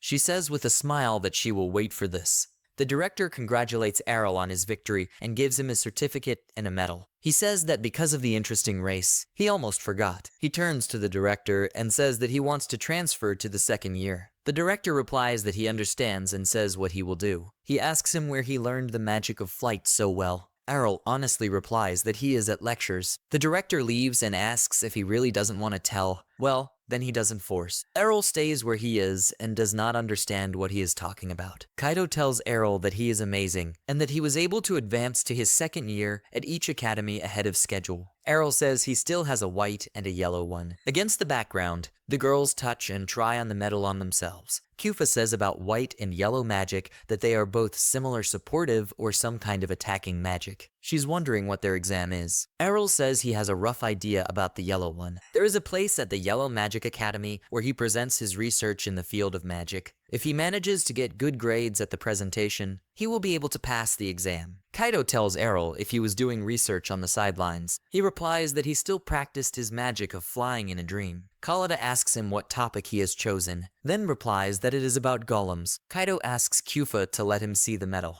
Khalida says about golems that they are creations of the earth. Kufa says that this topic is quite simple. Kaido says that, in his opinion, something like alchemy might suit him better. He can do something cool with it. Errol says that then you will have to do heavy and time-consuming research, and the creation of golems is used in everyday life. Therefore, if he can make useful golems, he will be well received by society. Kufa says that means he wants to get good grades with this. Errol says that he has already completed most of the development and all that remains is the presentation. Khalida hopes that everything will work out. Kaido is sure that everything will be fine. Then the teacher tells her that it will be difficult. She says that the time window for registration is already over. Errol forgot to register. He asks her if there is nothing that can be done. She replies that it is impossible to participate without registration. She says that the dates were known in advance and they already have a lot of participants. So she asks him to wait for the next presentation. Errol begs, saying that he has already created a completely new golem. She replies that, even if so,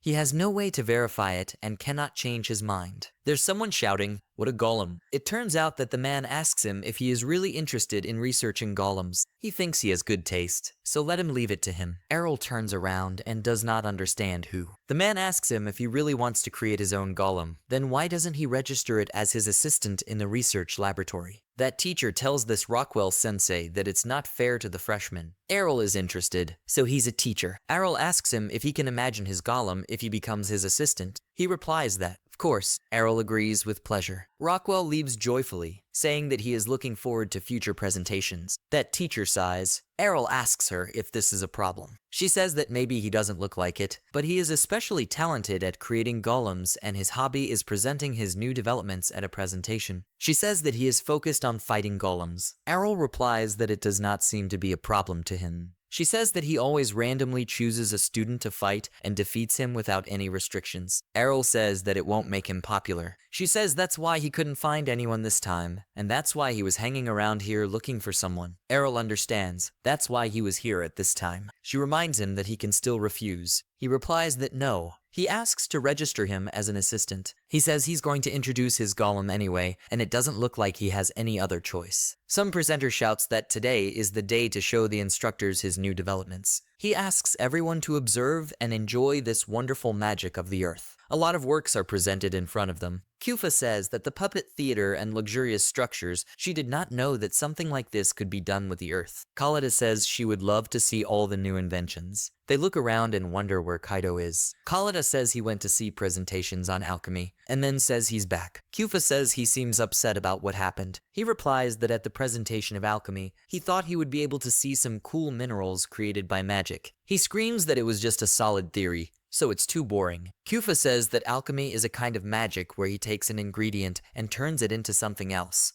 So instead of the finished result, it is more important to understand the mechanics itself. Khalida says it's good that he came back early, because it's Errol's turn soon. He joyfully asks if he will participate. Rockwell shouts that today he wants to show them his wonderful battle golems. People are shocked to say that he is a famous teacher who destroys his students. He says that he has never seen this guy next to him. Kufa hears and says she doesn't like it. Then suddenly golems come out of the ground. Huge silhouettes are coming out. Kufa says they are very different from the golems in the village. Kaido says they are battle golems. The teacher says that now his golems will fight with his golem. He asks Errol to summon his golem. He calls the golem, whom he named Alpha, to him. A huge stone rises, and then acquires the silhouette of a man. Rockwell wonders if he prepared it in advance. Here a knight in a cloak comes out. Rockwell himself is surprised. 3 friends look admiringly at the golem Errol. The people are raging. Is it really a golem made of metal? Because there is no rule that says that a golem should be made of earth. Errol says that this is his golem. He made it from materials that he created with the help of alchemy and made it move with the help of earth magic. They ask in horror if he really made it using alchemy. They have never seen such a red metal. It is a new kind of minerals. Kyufa is disappointed to say that he always shows something amazing. Kaido proudly says that this is his master. Rockwell says he can stop joking,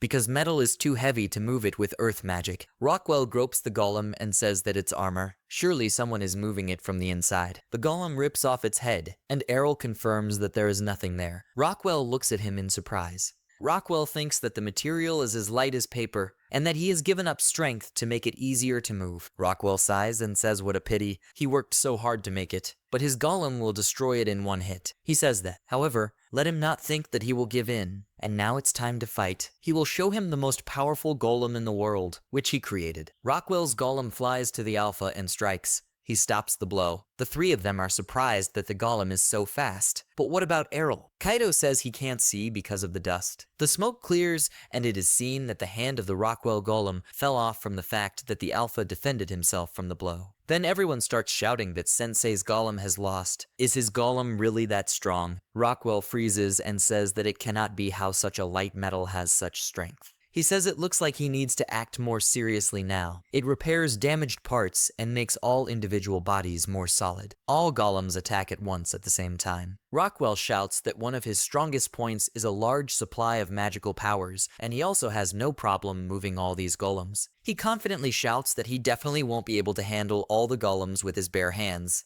And now let him see the power of the world's strongest golem master. Errol says that it is clear to him that he takes the amount. He says that then it would be more suitable than bare hands. The golem pulls out a sword from its own body. The trio wonders if he took out a sword. Kaido shouts that it's cool. Rockwell laughs from a golem with swords. Looks powerful, but it won't work, in his opinion. He says that the golem moves only according to the skills of the owner, and yet it is only a doll. It will be impossible to repeat the exact movement. He shouts that if he does not know how to handle a sword, and if he does not have combat experience, then he will not win. The Alpha just spreads his arms with 2 swords in front of those golems. They all crumble and fall in an instant. Rockwell looks on in horror. People from the podium shout that it's amazing. They don't understand what happened. But Rockwell Sensei's golems were destroyed in an instant. Rockwell asks Errol what he just did, who replies that he cut up his golems. He indignantly asks if it's really in one move. Errol stands there and doesn't understand if he hasn't even noticed. Rockwell, horrified, says that this is impossible. The golem cannot make such precise movements with a sword. Errol says it's possible with metal. Errol explains that the golem is a puppet created from the earth. If its magic runs out, it will turn back into the earth. However, metal armor can retain its shape even without the use of magic. In other words, he doesn't need to use magic to hold the golem's shape, and instead has to focus all his power on its movements. Errol tells Rockwell that this golem requires less magic and is the result of his research. Rockwell says that this logic makes sense, but it should be impossible. Nevertheless, he sees a clear example right in front of him. Errol asks if he can pass the transfer exam with this. He is surprised and asks if he really came to the presentation just for the sake of the transfer exam. He replies that this is exactly the case. He replies that it will not work because he is his assistant. Errol says that this is not good. He did not foresee this moment. Rockwell says that this alchemy skill and his talent in applying, it would be pointless to leave it in the freshman. He tells him that if he joins his research lab, he wouldn't mind talking to the director about his transfer. Errol says it sounds good, and then agrees. The crowd is outraged. Is he serious? At least he knows what he's getting into at all. Errol with the paper later says that he has received consent for the transfer. He is actually a pretty good teacher. Kyufa says that she doubts it very much. Now only the White Academy remains. He knocks. The girl asks him to come in. Errol introduces himself and says he's glad to meet you. The teacher says that she is pleased to meet him. Her name is Keed. He may be the best student among the freshmen, but she will still have to confirm his knowledge in a practical exam. She suggests going to your destination right away. Errol asks her if she's going to be okay. She asks if he means her eyes they are closed. She says that she really can't see anything, but he shouldn't worry. She feels the magical power around her, and she can navigate thanks to this. She says that at least she can perceive more than she can see with her eyes, which is why she can see the magical power of people like him. She stops abruptly because she does not see the end of his magical power. She sees that several types of magical power coexist in him. She starts to lose her balance and says that in the current situation they are still stable. They do not show any reaction to each other, so they manage to keep their balance without exploding. Errol asks her if she is okay. She is trembling and says she would like to take back her words. She says that the exam will take place underground near the White Academy. This is the grave in which the deceived royal family is buried, whose empire was destroyed a long time ago. Since then, magical power has been gathering here for centuries and has been able to form a dungeon with undead living there. Arl lights a torch. Keed says to be careful. The undead will try to destroy the light source. She stands and wonders if they're not trying to stop them, or if it feels like they're disappearing one by one. Errol uses a holy ray on every monster. She is surprised and shouts that he is so fast and asks him to wait. Errol goes and asks if they are still far from the right place. She replies that they are not, because his task was to defeat the undead that appear here, so he has already done it. She suggests going back. He must have already spent all his magic power, so she will protect him on the way back. He replies that he used only 10%. She grumbles and says that she understood his skills perfectly. She thinks it's the first time she's come this far. Errol notices something and directs the holy ray there. Immediately a sound is made. Keed notices and says what a sinister magical power. The monster starts asking how he even dared. Keed thinks she didn't even notice her presence until Errol attacked. She says that high-ranking undead can hide their presence. She thinks he wasn't hurt even after he was hit by the holy ray. The monster begins to introduce himself, but Errol hits him again with a holy ray. The monster is outraged. What is he doing? Is he really not even going to let him introduce himself? In general, it would be polite to wait until he finishes. He starts saying that everything is fine, and that magic of this level cannot. Errol uses the holy cross on him. The monster turns to ashes. Keed exhales. They go up the stairs. Errol says it's time to go back. She follows them and calls his name. She says that this monster just now, judging by its magical power, it was a high-ranking undead. Errol says he could talk, so he thinks this undead is a little different from the others. Keed talks about this holy cross skill. Only exorcists with long training and great skill can use this light magic. Errol turns away and asks if this is not the same as the holy ray. She says that if he knows about it at his age, then she will no longer doubt him. Errol comes and tells the guys that he has also received transfer consent from the White Academy. Kaito shouts that now he has mastered the magic of all the academies. Everyone is happy for him. Retalia tells Errol how energetic it is. Errol slaps her in the face, causing the skull to fly off the skeleton again. She screams again. How cruel it is. Why did he cut off her head? He replies that it's because she bothered him while he was reading. He remembers something while she puts her head back on and asks what the special room at the back of the reading room is for. He noticed that the door was quite strong, and nevertheless, there was nothing here. She says that this is a place where you can practice any magic described in the books. Students from other academies can practice outside, but with their black magic, they can put other students at risk. Errol says it makes sense. He decides to try the grimoire right now. He pulls out a book called Magic That Turns People into Ugly Beasts. He thinks it's weird. This book has neither a title nor an author. Suddenly, the book starts to glow. For a moment, he felt a magical power emanating from the book. He looks around and does not understand where she went. It was magic of a fairly high level. He looks up and sees one humanoid. He tells him that this is a great job, thanks to Errol. He managed to get out. Errol asks who he is. He thinks to himself that he looks like a human, but his appearance tells him otherwise. Errol says that means he's a demon. He says that this is a great guess. He did not think that he would be sealed for such a long time. No one usually takes books from this dark place. He happily says that this is why he considers him his savior. He asks if there is anything he wants. He will try to make it happen. He shakes his head and says he doesn't need anything. The demon says that it is not necessary, because he knows that he needs a catalyst to return to the demon world. In other words, his flesh and blood, in which case he will just help himself. He's attacking Errol. Errol deflects the blow, apologizes, and says that he does not want to die yet. He pushes off and immediately uses the explosion. However, his explosion did not work. Errol is surprised that it didn't activate. The formula should have been correct. The demon laughs and says it won't work because he's already inside the barrier he set up. He says that he has banned the use of magic, making it an ideal arena for killing a magician. He screams that without magic he is worthless. so he should just give up and let him kill him. Errol holds out his wand and says that then you will have to fight him with this. The demon asks if he's going to attack him with this wand. Like a swordsman, he could scare him for a second. However, here Errol abruptly goes forward and deprives the demon of its head, without giving Uma time to finish. He turns to Errol alive, which surprises him. Errol says he definitely cut him. It looks like he's an undead like Retalia. The demon himself is shocked by this. He reflects that he really tried to cut him with a wand. It is impossible. He attacked him physically despite the fact that he is a magician. At this time, Errol thinks that beheading won't work. Then something else will be next. The demon asks to wait, and then asks. It turns out that he is a magic swordsman. He did not expect this.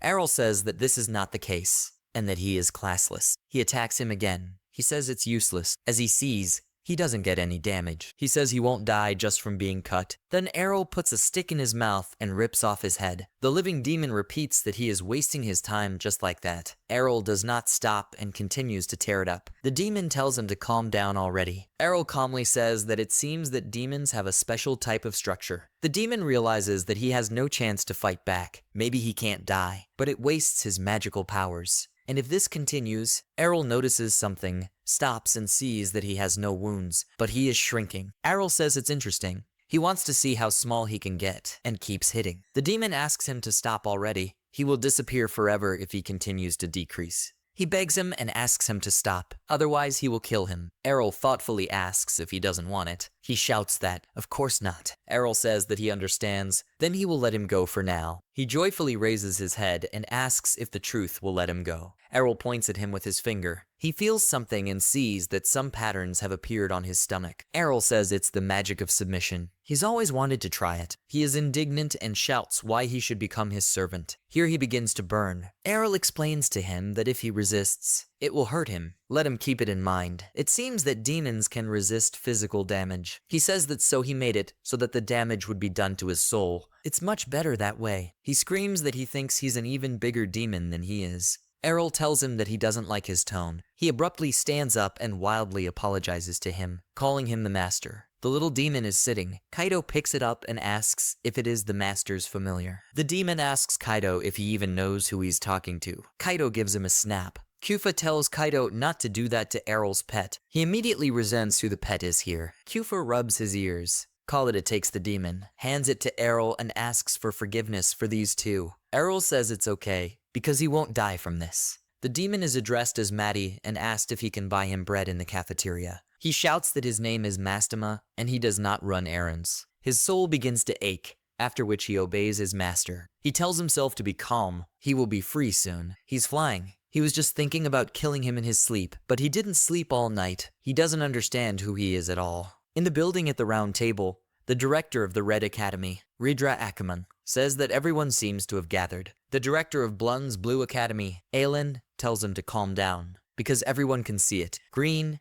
the director of the Green Academy, tells them both to stop. He says they all need to try to resolve the situation in the best way for the academies and the city. The director of the Yellow Academy, Yellow Kirsch, thinks it's great if the young are so excited. White Alshiren says that then maybe he should behave like his age. She asks if he thought she wouldn't understand that he was trying to belittle her student. While everyone is arguing, one person barely speaks and suggests to hurry up and start, because her research is failing on time. This is the director of the Black Academy, blogger Rekuro. Then the mayor comes and says that this is true. There is not enough time, so he suggests moving on to today's topic. He says that he will first hand out some documents to everyone. Here they can see the cash distribution rate. He says that the budget, or in other words, the cost of running academies is made up of taxes and donations from residents. Accordingly, the expenses available to them depend on how much they help this city. They see and smile at the fact that they have grown up. The mayor asks if anyone has any comments.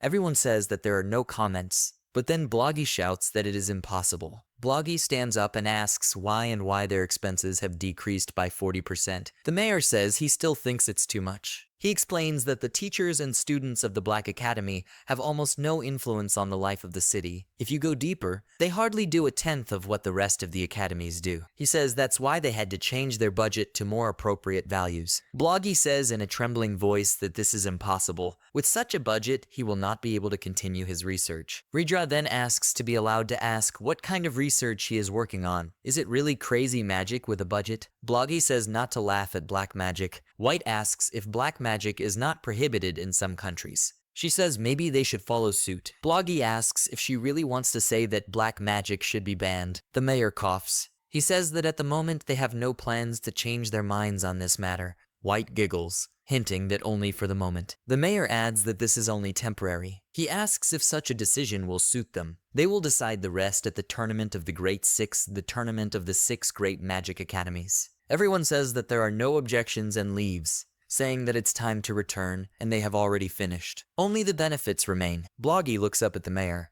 who says that nothing will change, even if he glares at him like that. He says they are more than willing to change the budget again, but they will have to show their results at the Big Six tournament. The benefits do not understand in what sense their result is. The mayor explains that the Tournament of the Great Six is a tournament where academies demonstrate their supreme magic. This is the largest event in their city, attracting a large number of visitors. If his academy can take the place of the winner, it will greatly contribute to tourism, and they will probably raise the budget to the values of last year. Bloggy stays where he is in despair and thinks that if he wins, he will get the same thing. Their leadership is already falling apart. At this rate, the Black Academy will close forever. He doesn't understand why they are treated this way. Kaido turns to the demon, calling him Maddie, who indignantly repeats that he is Mastema and asks him to stop calling him that. Kaido eats a loaf and tells him that this is not the bread he asked for. He shouts at him to shut up and eat what he was given. The demon says resentfully that he brought 4 pieces especially for them, so they should thank him. Suddenly, Bloggy knocks down the demon, which abruptly flies away. Kaido says they don't even look at their feet. Kyufa says they're just muttering to themselves. Errol says that there are a lot of strange senpai in the academy. The demon sighs and asks if he really thinks he should talk about it. The demon is thinking about the benefits that just sounded like he was monotonously repeating about black magic. He feels panic, anger, and disappointment in them. He wonders what will happen if he lets them use magic. He's sure it's going to be a real show. Bloggy reads a book, finds something, and says that he can handle this magic formula. He is sure that they will all regret laughing at black magic. He will show them its real power. People decorate different things. Errol sees and says what kind of preparation is there. It seems that the festival is quite popular. The 3 of them are surprised by his reaction. Kyufa says that the festival is more than just popular. There is no one who does not know about it. He tells her that he does not know. She says it's incredible, but I should have guessed. Seeing how everyone was preparing, especially the teacher with the golems. Didn't he ask him during lunch? Mastema says he's never seen him talk about anything other than golems before. Errol says he's always the same. Kyufa says she doesn't even want to know what it's like to work with him. Kaido turns to Errol and asks if he doesn't know about the Big Six. He replies that he knows. It's a magical battle between the academies. He shouts that this is the main part of the festival. Kaido asks him, but he won't participate. He replies that he was told to participate in the novice fight. He shouts that he knew it.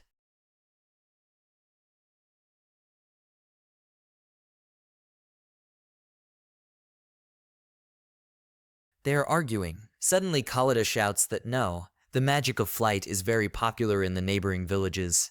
Not to mention that people want to see the winner of the summer race in action. Now the 3 of them are arguing. Errol says that there is no need to choose anyone. He can participate in each. The demon tells him that this is a battle of the academies. Which one will he participate in? Errol replies that he was told to meet with the directors of the academies, so he thinks they will tell him. The demon asks if the festival starts tomorrow. Isn't the novice fight on its very first day? A little weak, considering that this is the main event of the day. Errol asks him if he knows more about the festival than he does. Errol asks Mastema if he is really waiting for him like that. He screams that he doesn't care at all. A demon who cares about some kind of human festival is unimaginable. At this time, Bloggy draws a magic circle on the ground. He finishes and says that it is finally finished. He stands up and says that with this, he will be able to show these fools the greatness of black magic. He reaches out and summons a magical beast from the demon world. A monster appears. Bloggy says with delight that it worked. He says that he is the strongest magical beast. Suddenly, the monster grabs him. He panics and tells him to stand, because he is his creator. He keeps shouting to let him go, because he didn't order it. The candle is falling.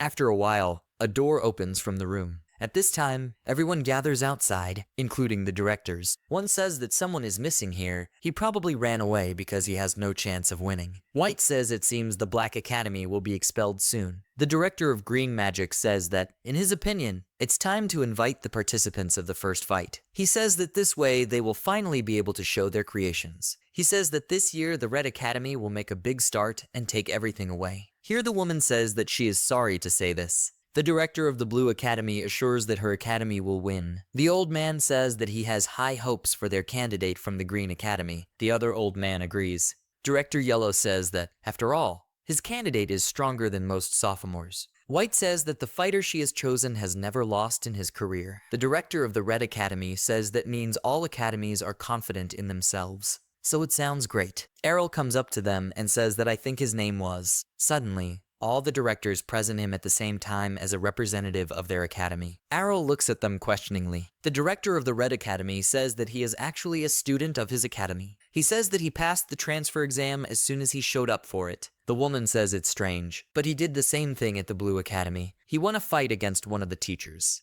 The old man says that he is a student of the Green Academy. He won the summer race. The other one says no, he belongs to the Yellows. He joined their research lab and worked on his own golem. White says that he is powerful in white magic, even surpasses the teacher, and was able to reach the very end of the undead dungeon. There is silence. They begin to understand that then he studied at all 6 academies and showed inimitable results everywhere. They shout that this is impossible, that this cannot be. Suddenly something explodes behind them. They do not understand what has just happened. Smoke envelops the whole area. Here Dione stands and shouts to everyone that there is an emergency. She screams that a giant monster has appeared on the flight deck. It has already swallowed several students. Errol immediately sets off. The directors look at each other and excuse themselves. Mastema thinks to himself that everything seems to be getting more interesting. They stop in the sky. Dione is horrified by what she sees. And Errol's face freezes in surprise. The monster absorbs everything. 2 students stand and try to hold it. They realize that nothing helps. The monster spreads its tentacles. The monster grabs one. He panics, asks to be released, and in horror asks for someone to help. The director looks and wonders what kind of creature it is.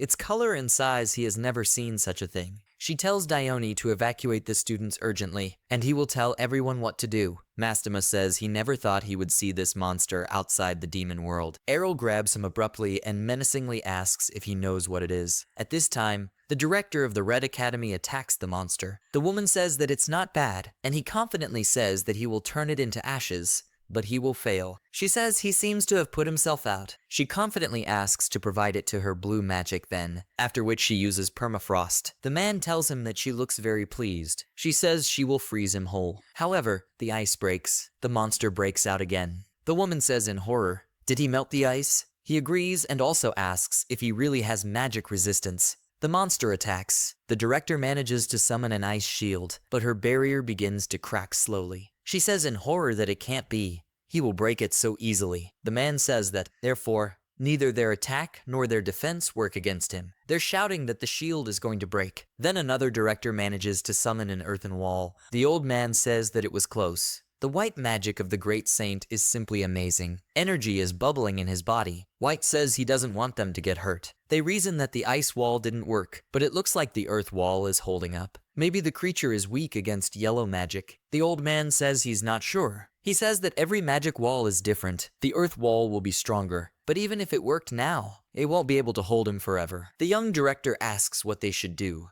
Really attack all together. The director of air magic runs up to them and says that seeing him at the beginning and now, his capacity has changed a lot. His ability must be. Mastema at this time tells Errol that this is an insatiable slime. He has the ability to absorb various things, including magic. Errol says that it means that the magic attack is for him, that the food is. Errol asks him how they can defeat him then. Mastema replies that he has no idea. Errol viciously grabs him again. The poor demon screams that he really doesn't know. He explains that he can absorb magic, but maybe physically the attacks will work. But of course he will eat all the weapons. It will be hard to attack him. Errol thinks about physical attacks and says he can try. Mastema asks him if he hasn't seen how the teachers are coping. He says they're all trying to defend themselves from him, and their only weapon is their funny sticks. The monster pulls them towards him. Errol asks Maddie if he has forgotten. He cuts the tentacles of the monster and says that he also has a sword. Mastema says that this is an insatiable slime. He has the ability to absorb various things,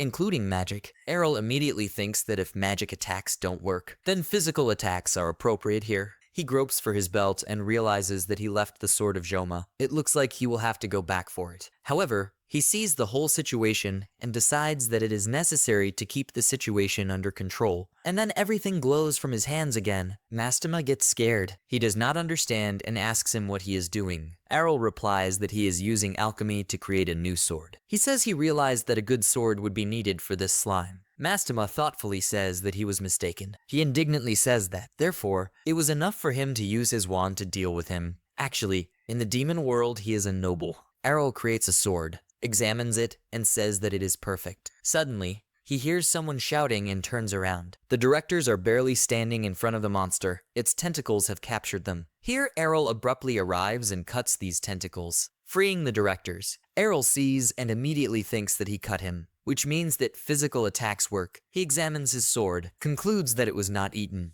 So that's great. The directors here don't understand why he's holding a sword at all. He's not a swordsman. Who is he anyway? Errol says it would be better if they hurried to get out of here, because this thing is attacking again now. The man helps the woman up and asks if she is okay. Errol notices something and looks down. He sees the tentacles begin to move around. He realizes that the severed tentacles can still move. Moreover, they tend to the body. Errol realizes that he can recover, which means he will return to full form, even with the severed tentacles. Then the monster attacks him sharply. Errol deftly dodges the blows and then decides what if to pierce his body. The directors are surprised at what these movements are. Even they can't keep track of him. Here one says that he used strengthening magic on himself. White says that these movements are inhuman. Strengthening magic is not that strong. Errol fights and simultaneously hears their words. He says that as it is inhuman, he is an ordinary person, so let them stop. The Mastema next to him says that he is not sure about this. He has chopped the whole monster into pieces.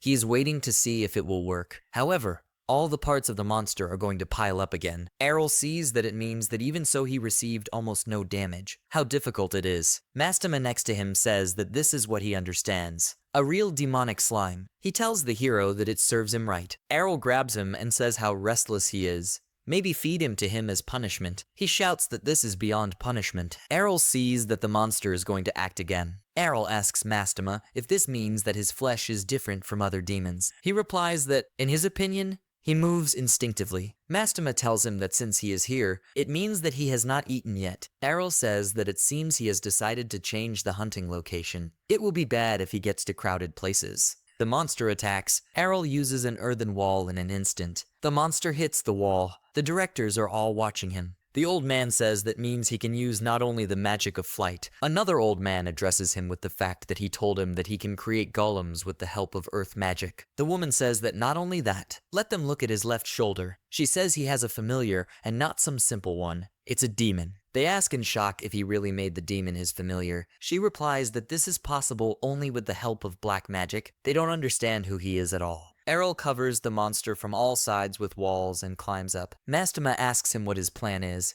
because he will soon eat this wall too. He replies that if the sword didn't work, it must still need to be destroyed by magic. Mastema says that magic won't work, and that this monster will just eat her. He says that then he will use magic that is not allowed. Mastema is surprised. The tentacles of the monster tend to Errol. Errol holds out his hands for magic. Mastema wonders if this is some kind of new type of magic. He can say for sure that this is the formula of red magic. He smiles, wondering if he really thinks this is going to work. Then he sees that he uses all 6 types of magic. Huge seals of various shapes appear around Errol. Mastema asks him if he really creates them all at the same time. He only asks not to tell him that he thinks he can defeat him by releasing all kinds of magic at the same time. Mastema asks if he understands that it will just turn out to be a very nutritious meal. He replies that he knows this, so he will combine them. Mastema looks in surprise and says, "Do the magic circles intersect?" Errol throws it to the monster, telling him to eat it. This magic gets to the monster. It disappears.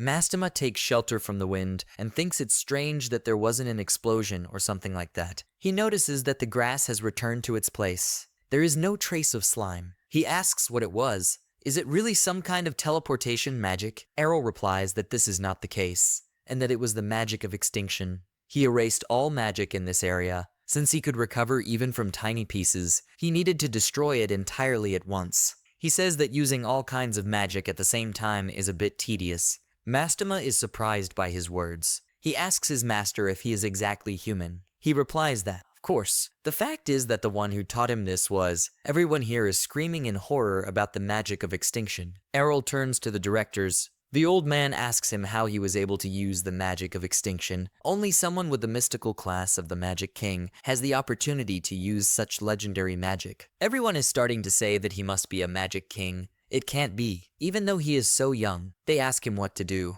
How to become Magic Kings. Starry apologizes and says that he cannot miss such information. He says he will pay him as much as he wants. The other says he is ready to give him all his luck. All the directors start shouting to take everything from them. Errol asks them to calm down and says that he is not a Magic King. He says it was his father. There is silence, after which one asks in horror if his father's name is Leon. Errol asks if he really knows him. He replies that of course he does, because he studied with him. He starts shouting that they always laughed at him because of him, because he was always in second place. He was made a candidate for the position of director only because he left in his second year of study. The woman says that Leon left despite all his successes. Errol asks the director of blue magic if she remembers too. She says that when she was in her second year of study, she heard about such a kohai. She says that although everyone had high hopes for him, he left quite suddenly. Errol thinks that means he's at the Green Academy. The old man says that it happened when he was in his senior year. There were rumors about an incredible student, but after he moved into the second grade, he suddenly left the academy. Another old man says that the same thing happened at the Yellow Academy. He thought that he would be able to inherit all his skills, but he left before he could tell him anything. White says the same thing must have happened at the White Academy. She says she now understands why she has never seen him. Mastema begins to say that. Therefore, the director of the White Academy is older than she looks. Errol says that most likely after that he went to the Black Academy. He says thoughtfully that it means that his father also passed all the academies. Everyone is wondering in what sense too.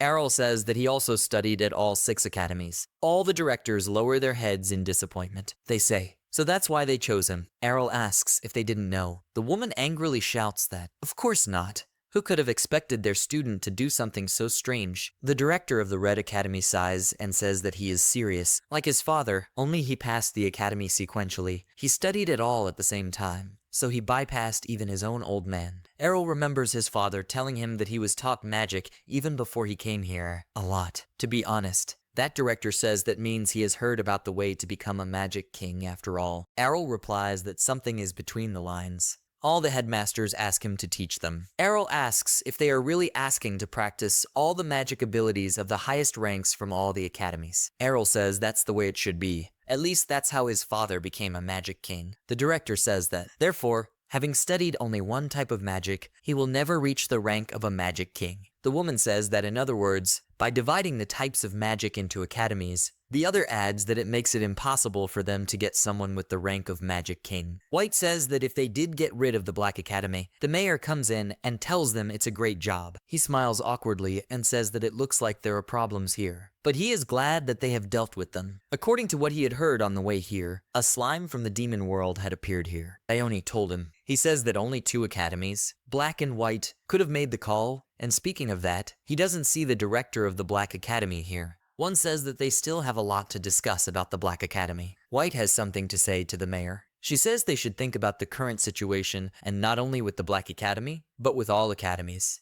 While they are discussing, Errol quietly leaves. Mastema asks his master what they are doing. He replies that they are following the path from which slime came. He says that when he chopped him up, he noticed something, and he thought. He finds a small slime and says it fell outside the radius of his magic. He picks up the slime and says he won't run away. Mastema looks and says it looks like he can't regenerate anymore. Errol says that, if he's that weak, maybe he can use enslavement magic on him. Mastema asks fearfully if he really wants to make him his familiar too. He dissuades everything and says that, in his opinion, it is better for him not to do this. They were able to avoid trouble, but what is Errol's next goal?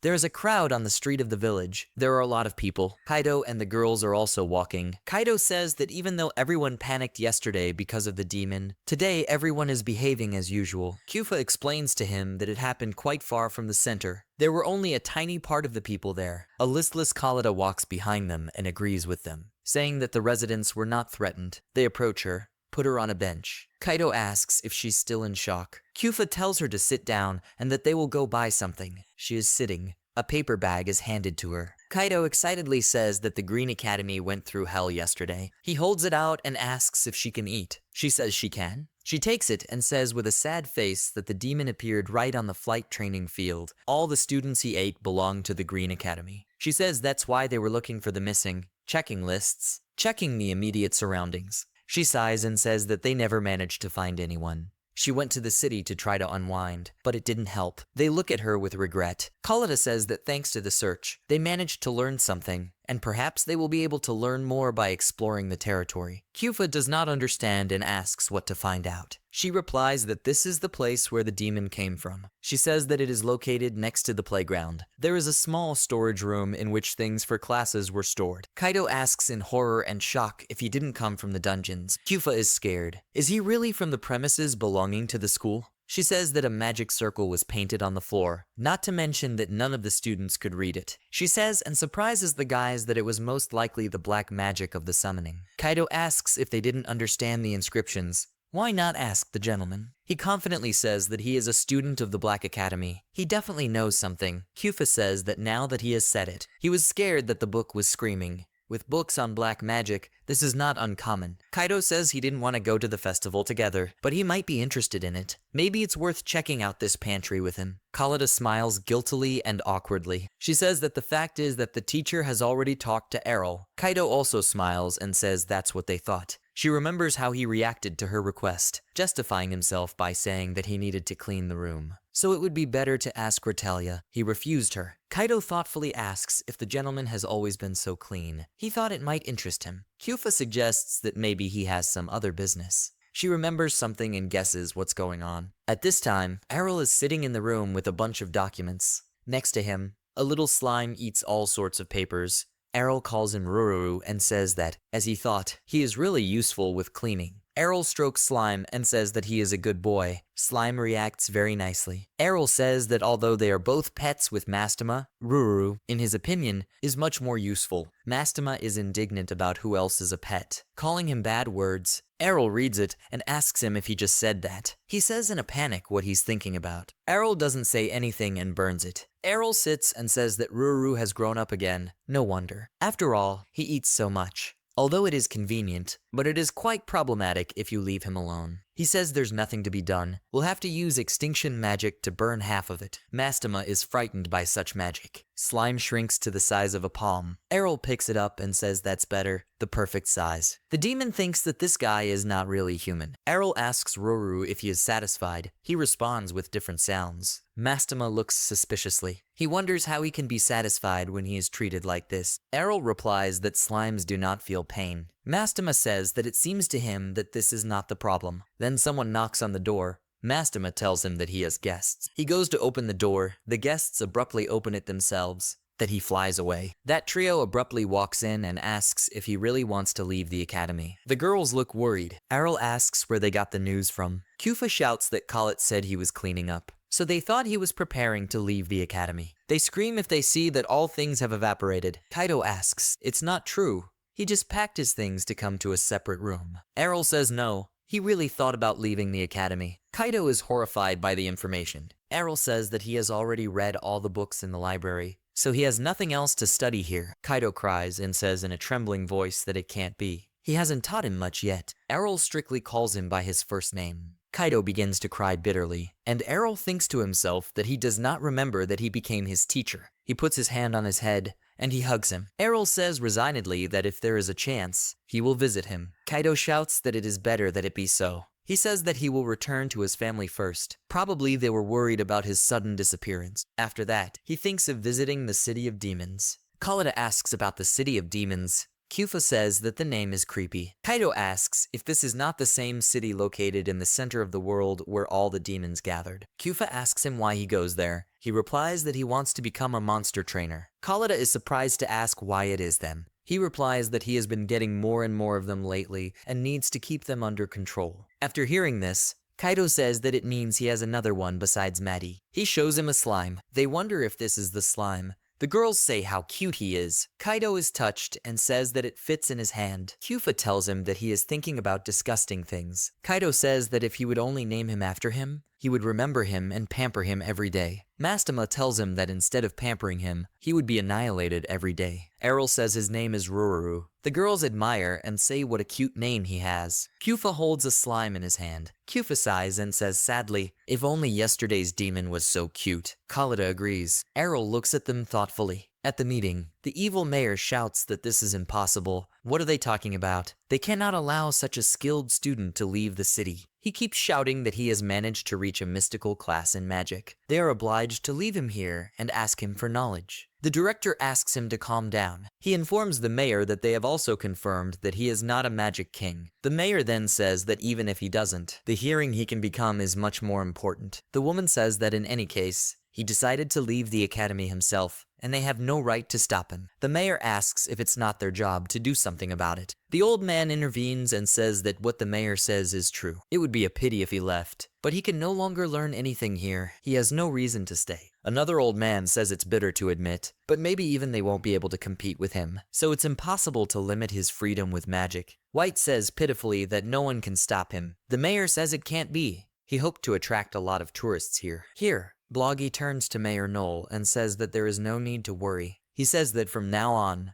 all 6 academies will work together, so the birth of the next Magic King is just around the corner. The mayor sighs and says it's easy to say, but hard to do. He nervously says that, accordingly, academies need to draw up a new curriculum. He asks how much time it might take, and then he freezes. He screams in horror when he realizes that Director Bloggy is also here with them. He says that it turns out he's back. He asks to tell him about it. They thought he was dead. White looks at him in horror and wonders if there's something wrong with her eyes or if Director Blogga looks transparent. One of them screams that she's right and that he's not even leaning on a chair. Mayor Knoll asks how it happened. Bloggy tells them not to worry. His physical body has been absorbed by slime. The mayor thinks, doesn't that mean his death? Bloggy says that a specialist like Kakan can easily return to this world, and he is looking forward to how things will turn out. The mayor looks at him in horror. He admits that he is a little horrified and asks the other director if they really need black magic. He replies that Leon said so he suspects that it is necessary. The woman asks if he has changed since he lost his body. The mayor replies that he does not think he has changed for the better. At this time,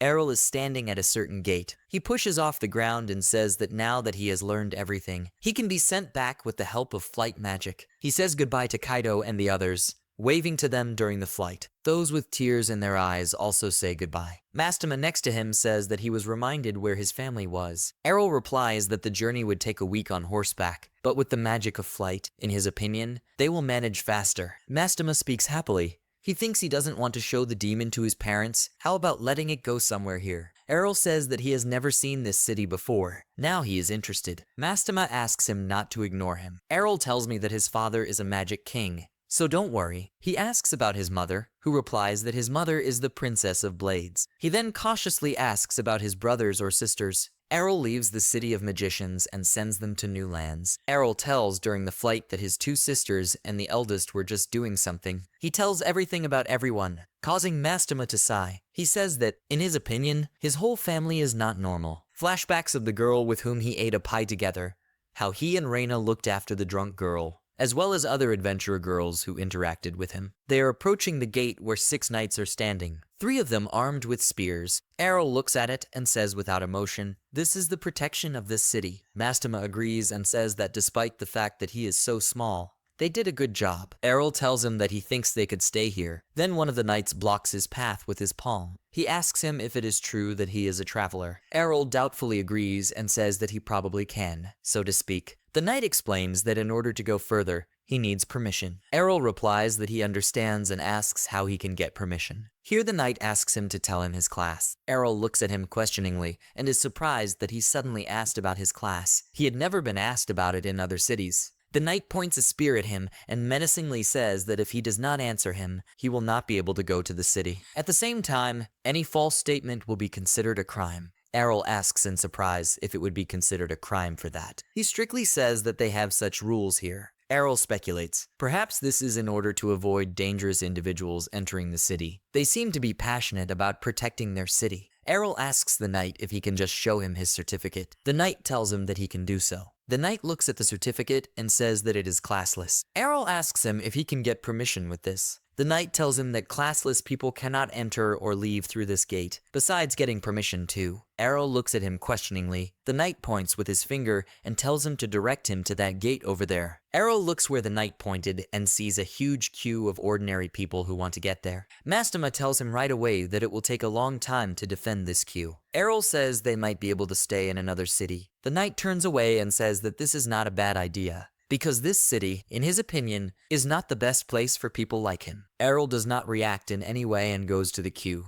Mastema asks him why he got in this queue anyway. Errol replies that that guard seemed to be serious when he warned him. So now he's wondering what kind of city it is. The knight asks the next one to pass and immediately asks if he has a certificate with him. He holds it out. The knight understands that he is classless. He hands the card to Errol and says that this is a permit for his short-term stay here. He will receive the 6th rank of the card. Errol asks him what kind of rank it is. The knight replies that this is his social status in this city. He gets it even with a short stay. Errol walks through these gates and thinks, looking at the map, what a strange system they have. He takes a step forward. He sees houses of small floors in front of him, mountains and vegetation behind him. 2 women are standing and talking. Errol says that despite the usual urban landscape, the protection of the city was at the highest level. Mastema tells him that it may seem ordinary to him, but for a city filled with people and their overflowing desires, this place is the best for them, the demons. Mastema briefly says that all the negative energy is on this bare earth. Errol looks around and says that it smells very good, and then leaves, outraging the master by the fact that he does not listen to him at all. At the door, a guy employee wishes well in this institution and says that they have a table for 2.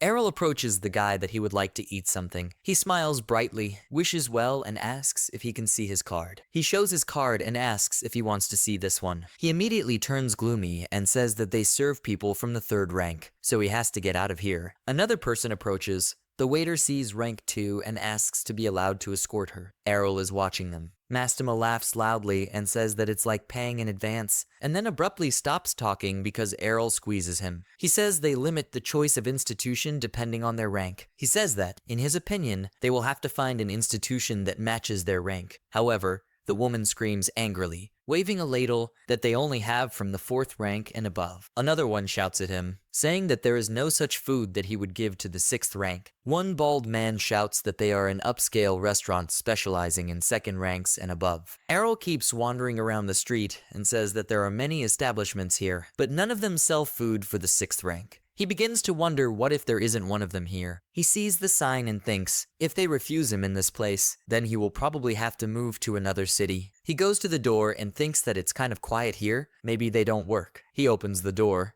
walks in and sees some guy in an apron sitting wearily at the bar. Errol thinks he's asleep. He doesn't understand if it's not a regular diner. Then the man wakes up and looks at him with sleepy eyes. He apologizes to him, yawns and asks him to come in. Errol immediately tells him that he has the 6th rank. The man looks at him in surprise. Errol hopefully asks him if he can have a snack here. The man says he can and asks him to sit down somewhere. Errol sits down with relief and thinks that they have finally found food. The man holds out a dish with 2 cabbage rolls and says that this is the dish of the day. Errol takes the cutlery and thinks it's minced meat wrapped in green vegetables and thoroughly boiled. He cuts off a piece, puts it in his mouth and says with admiration, what a yummy thing it is. He thinks he should tell his mom and the others about it. The man thanks him and tells him to eat and takes his time. The man says that he is confident in what he is cooking, but he can see for himself the state of affairs. Errol asks him how it is, because they cook very tasty right there. He says that he means that he lets rank 6 in here. Errol looks at the owner questioningly. He asks him to tell him,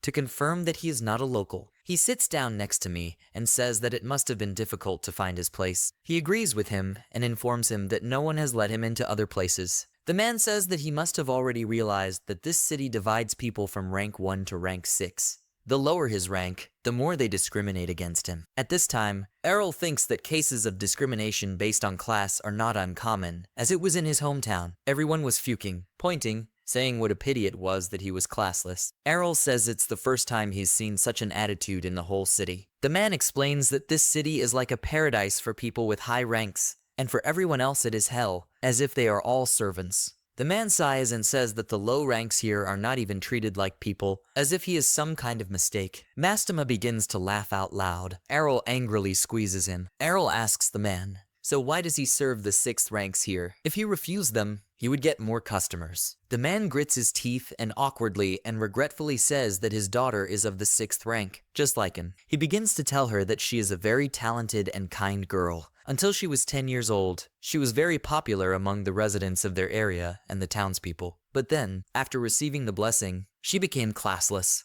and everyone began to treat her differently. Everyone said they wouldn't play with her anymore, let her stay away from them, and call her cursed. Their attitude towards her has not changed with age. The man says with chagrin that he wants to save his daughter, but all he can do is offer food for the 6 ranks. He says that nevertheless, he has hope. Errol asks him about this hope with this interest. The man asks to say if he knows about Japan. He replies that he does not know, and that this is the first time he has heard about it. He says that this country appeared a few years ago, but it is like a colonial empire, gradually gathering more and more countries under its wing. He says that they are treated normally there, regardless of his class. If anything, they are ready to protect him. If possible, he would like to go there right now. But the 6th ranks are not allowed to leave the city. Mastema thinks that this explains the behavior of the guards. It turns out that in order to cordon off the city from the inside, the man says that he has heard a rumor that Japan is targeting this city. He would really like them to do it right now. The man remembers something, gets up and looks out the window. He says it reminded him that it was time for her to come home. Errol asks if he's talking about his daughter. He replies that he asked her to go shopping in the square. He worriedly says that there are only a few shops where 6 ranks can be purchased. She usually returns without incident. Errol asks why not look for her. He says that he would like to explore the square and the steel part of the city. He asks so he can join them. The man replies that he doesn't mind. They come out and see numerous people at the stalls. He says she must be here somewhere. Suddenly, they hear a voice that repeats several times that she is very sorry. The man finds out that it is the voice of Maria, his daughter. They see that the daughter is on her knees in front of the man and asks him to forgive her, and he stands haughtily and is content with this. The man with the whip tells her that this will not do. He needs to teach her a lesson for the future for confidence.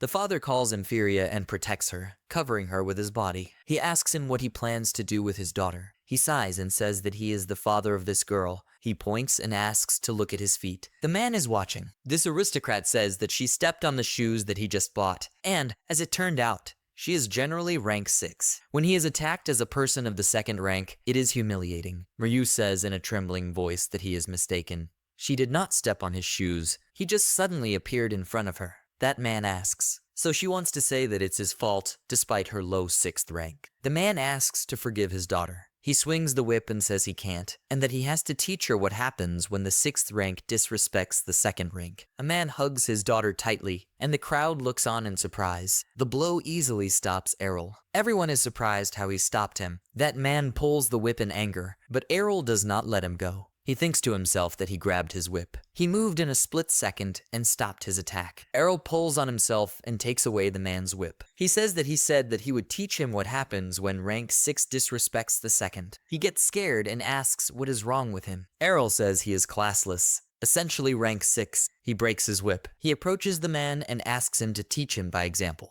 Then he punches him right in the face, which gushes blood out of him and flies away from him at a decent distance. Errol asks what will happen if he hits rank 2 in the face so that the nose bleeds like a fountain. Everyone looks at him in surprise. Errol approaches the shop where the man hit. He sees that he has lost consciousness and tells him to wake up. Mastema tells Errol that his divine protection has been destroyed, so he will definitely kill him. Errol says he was holding back when he hit him. Errol notices and says that he has woken up. The man immediately twitches as soon as he sees Errol, and he says that he is very energetic. The man starts swearing and telling him not to think that he can get away with it so easily after what he did. Errol says that of course not. He hoped that he would teach him, as he said. Everyone is screaming in shock. Is this really serious? Rank 6 is doing something similar to rank 2. Then the knights come and ask what the noise is. Here the crowd shouts that these are the forces of maintaining a peaceful environment. They must run before they are involved in this. The man laughs and tells Errol that he is finished. Those men are shouting that they are the forces of maintaining a peaceful environment.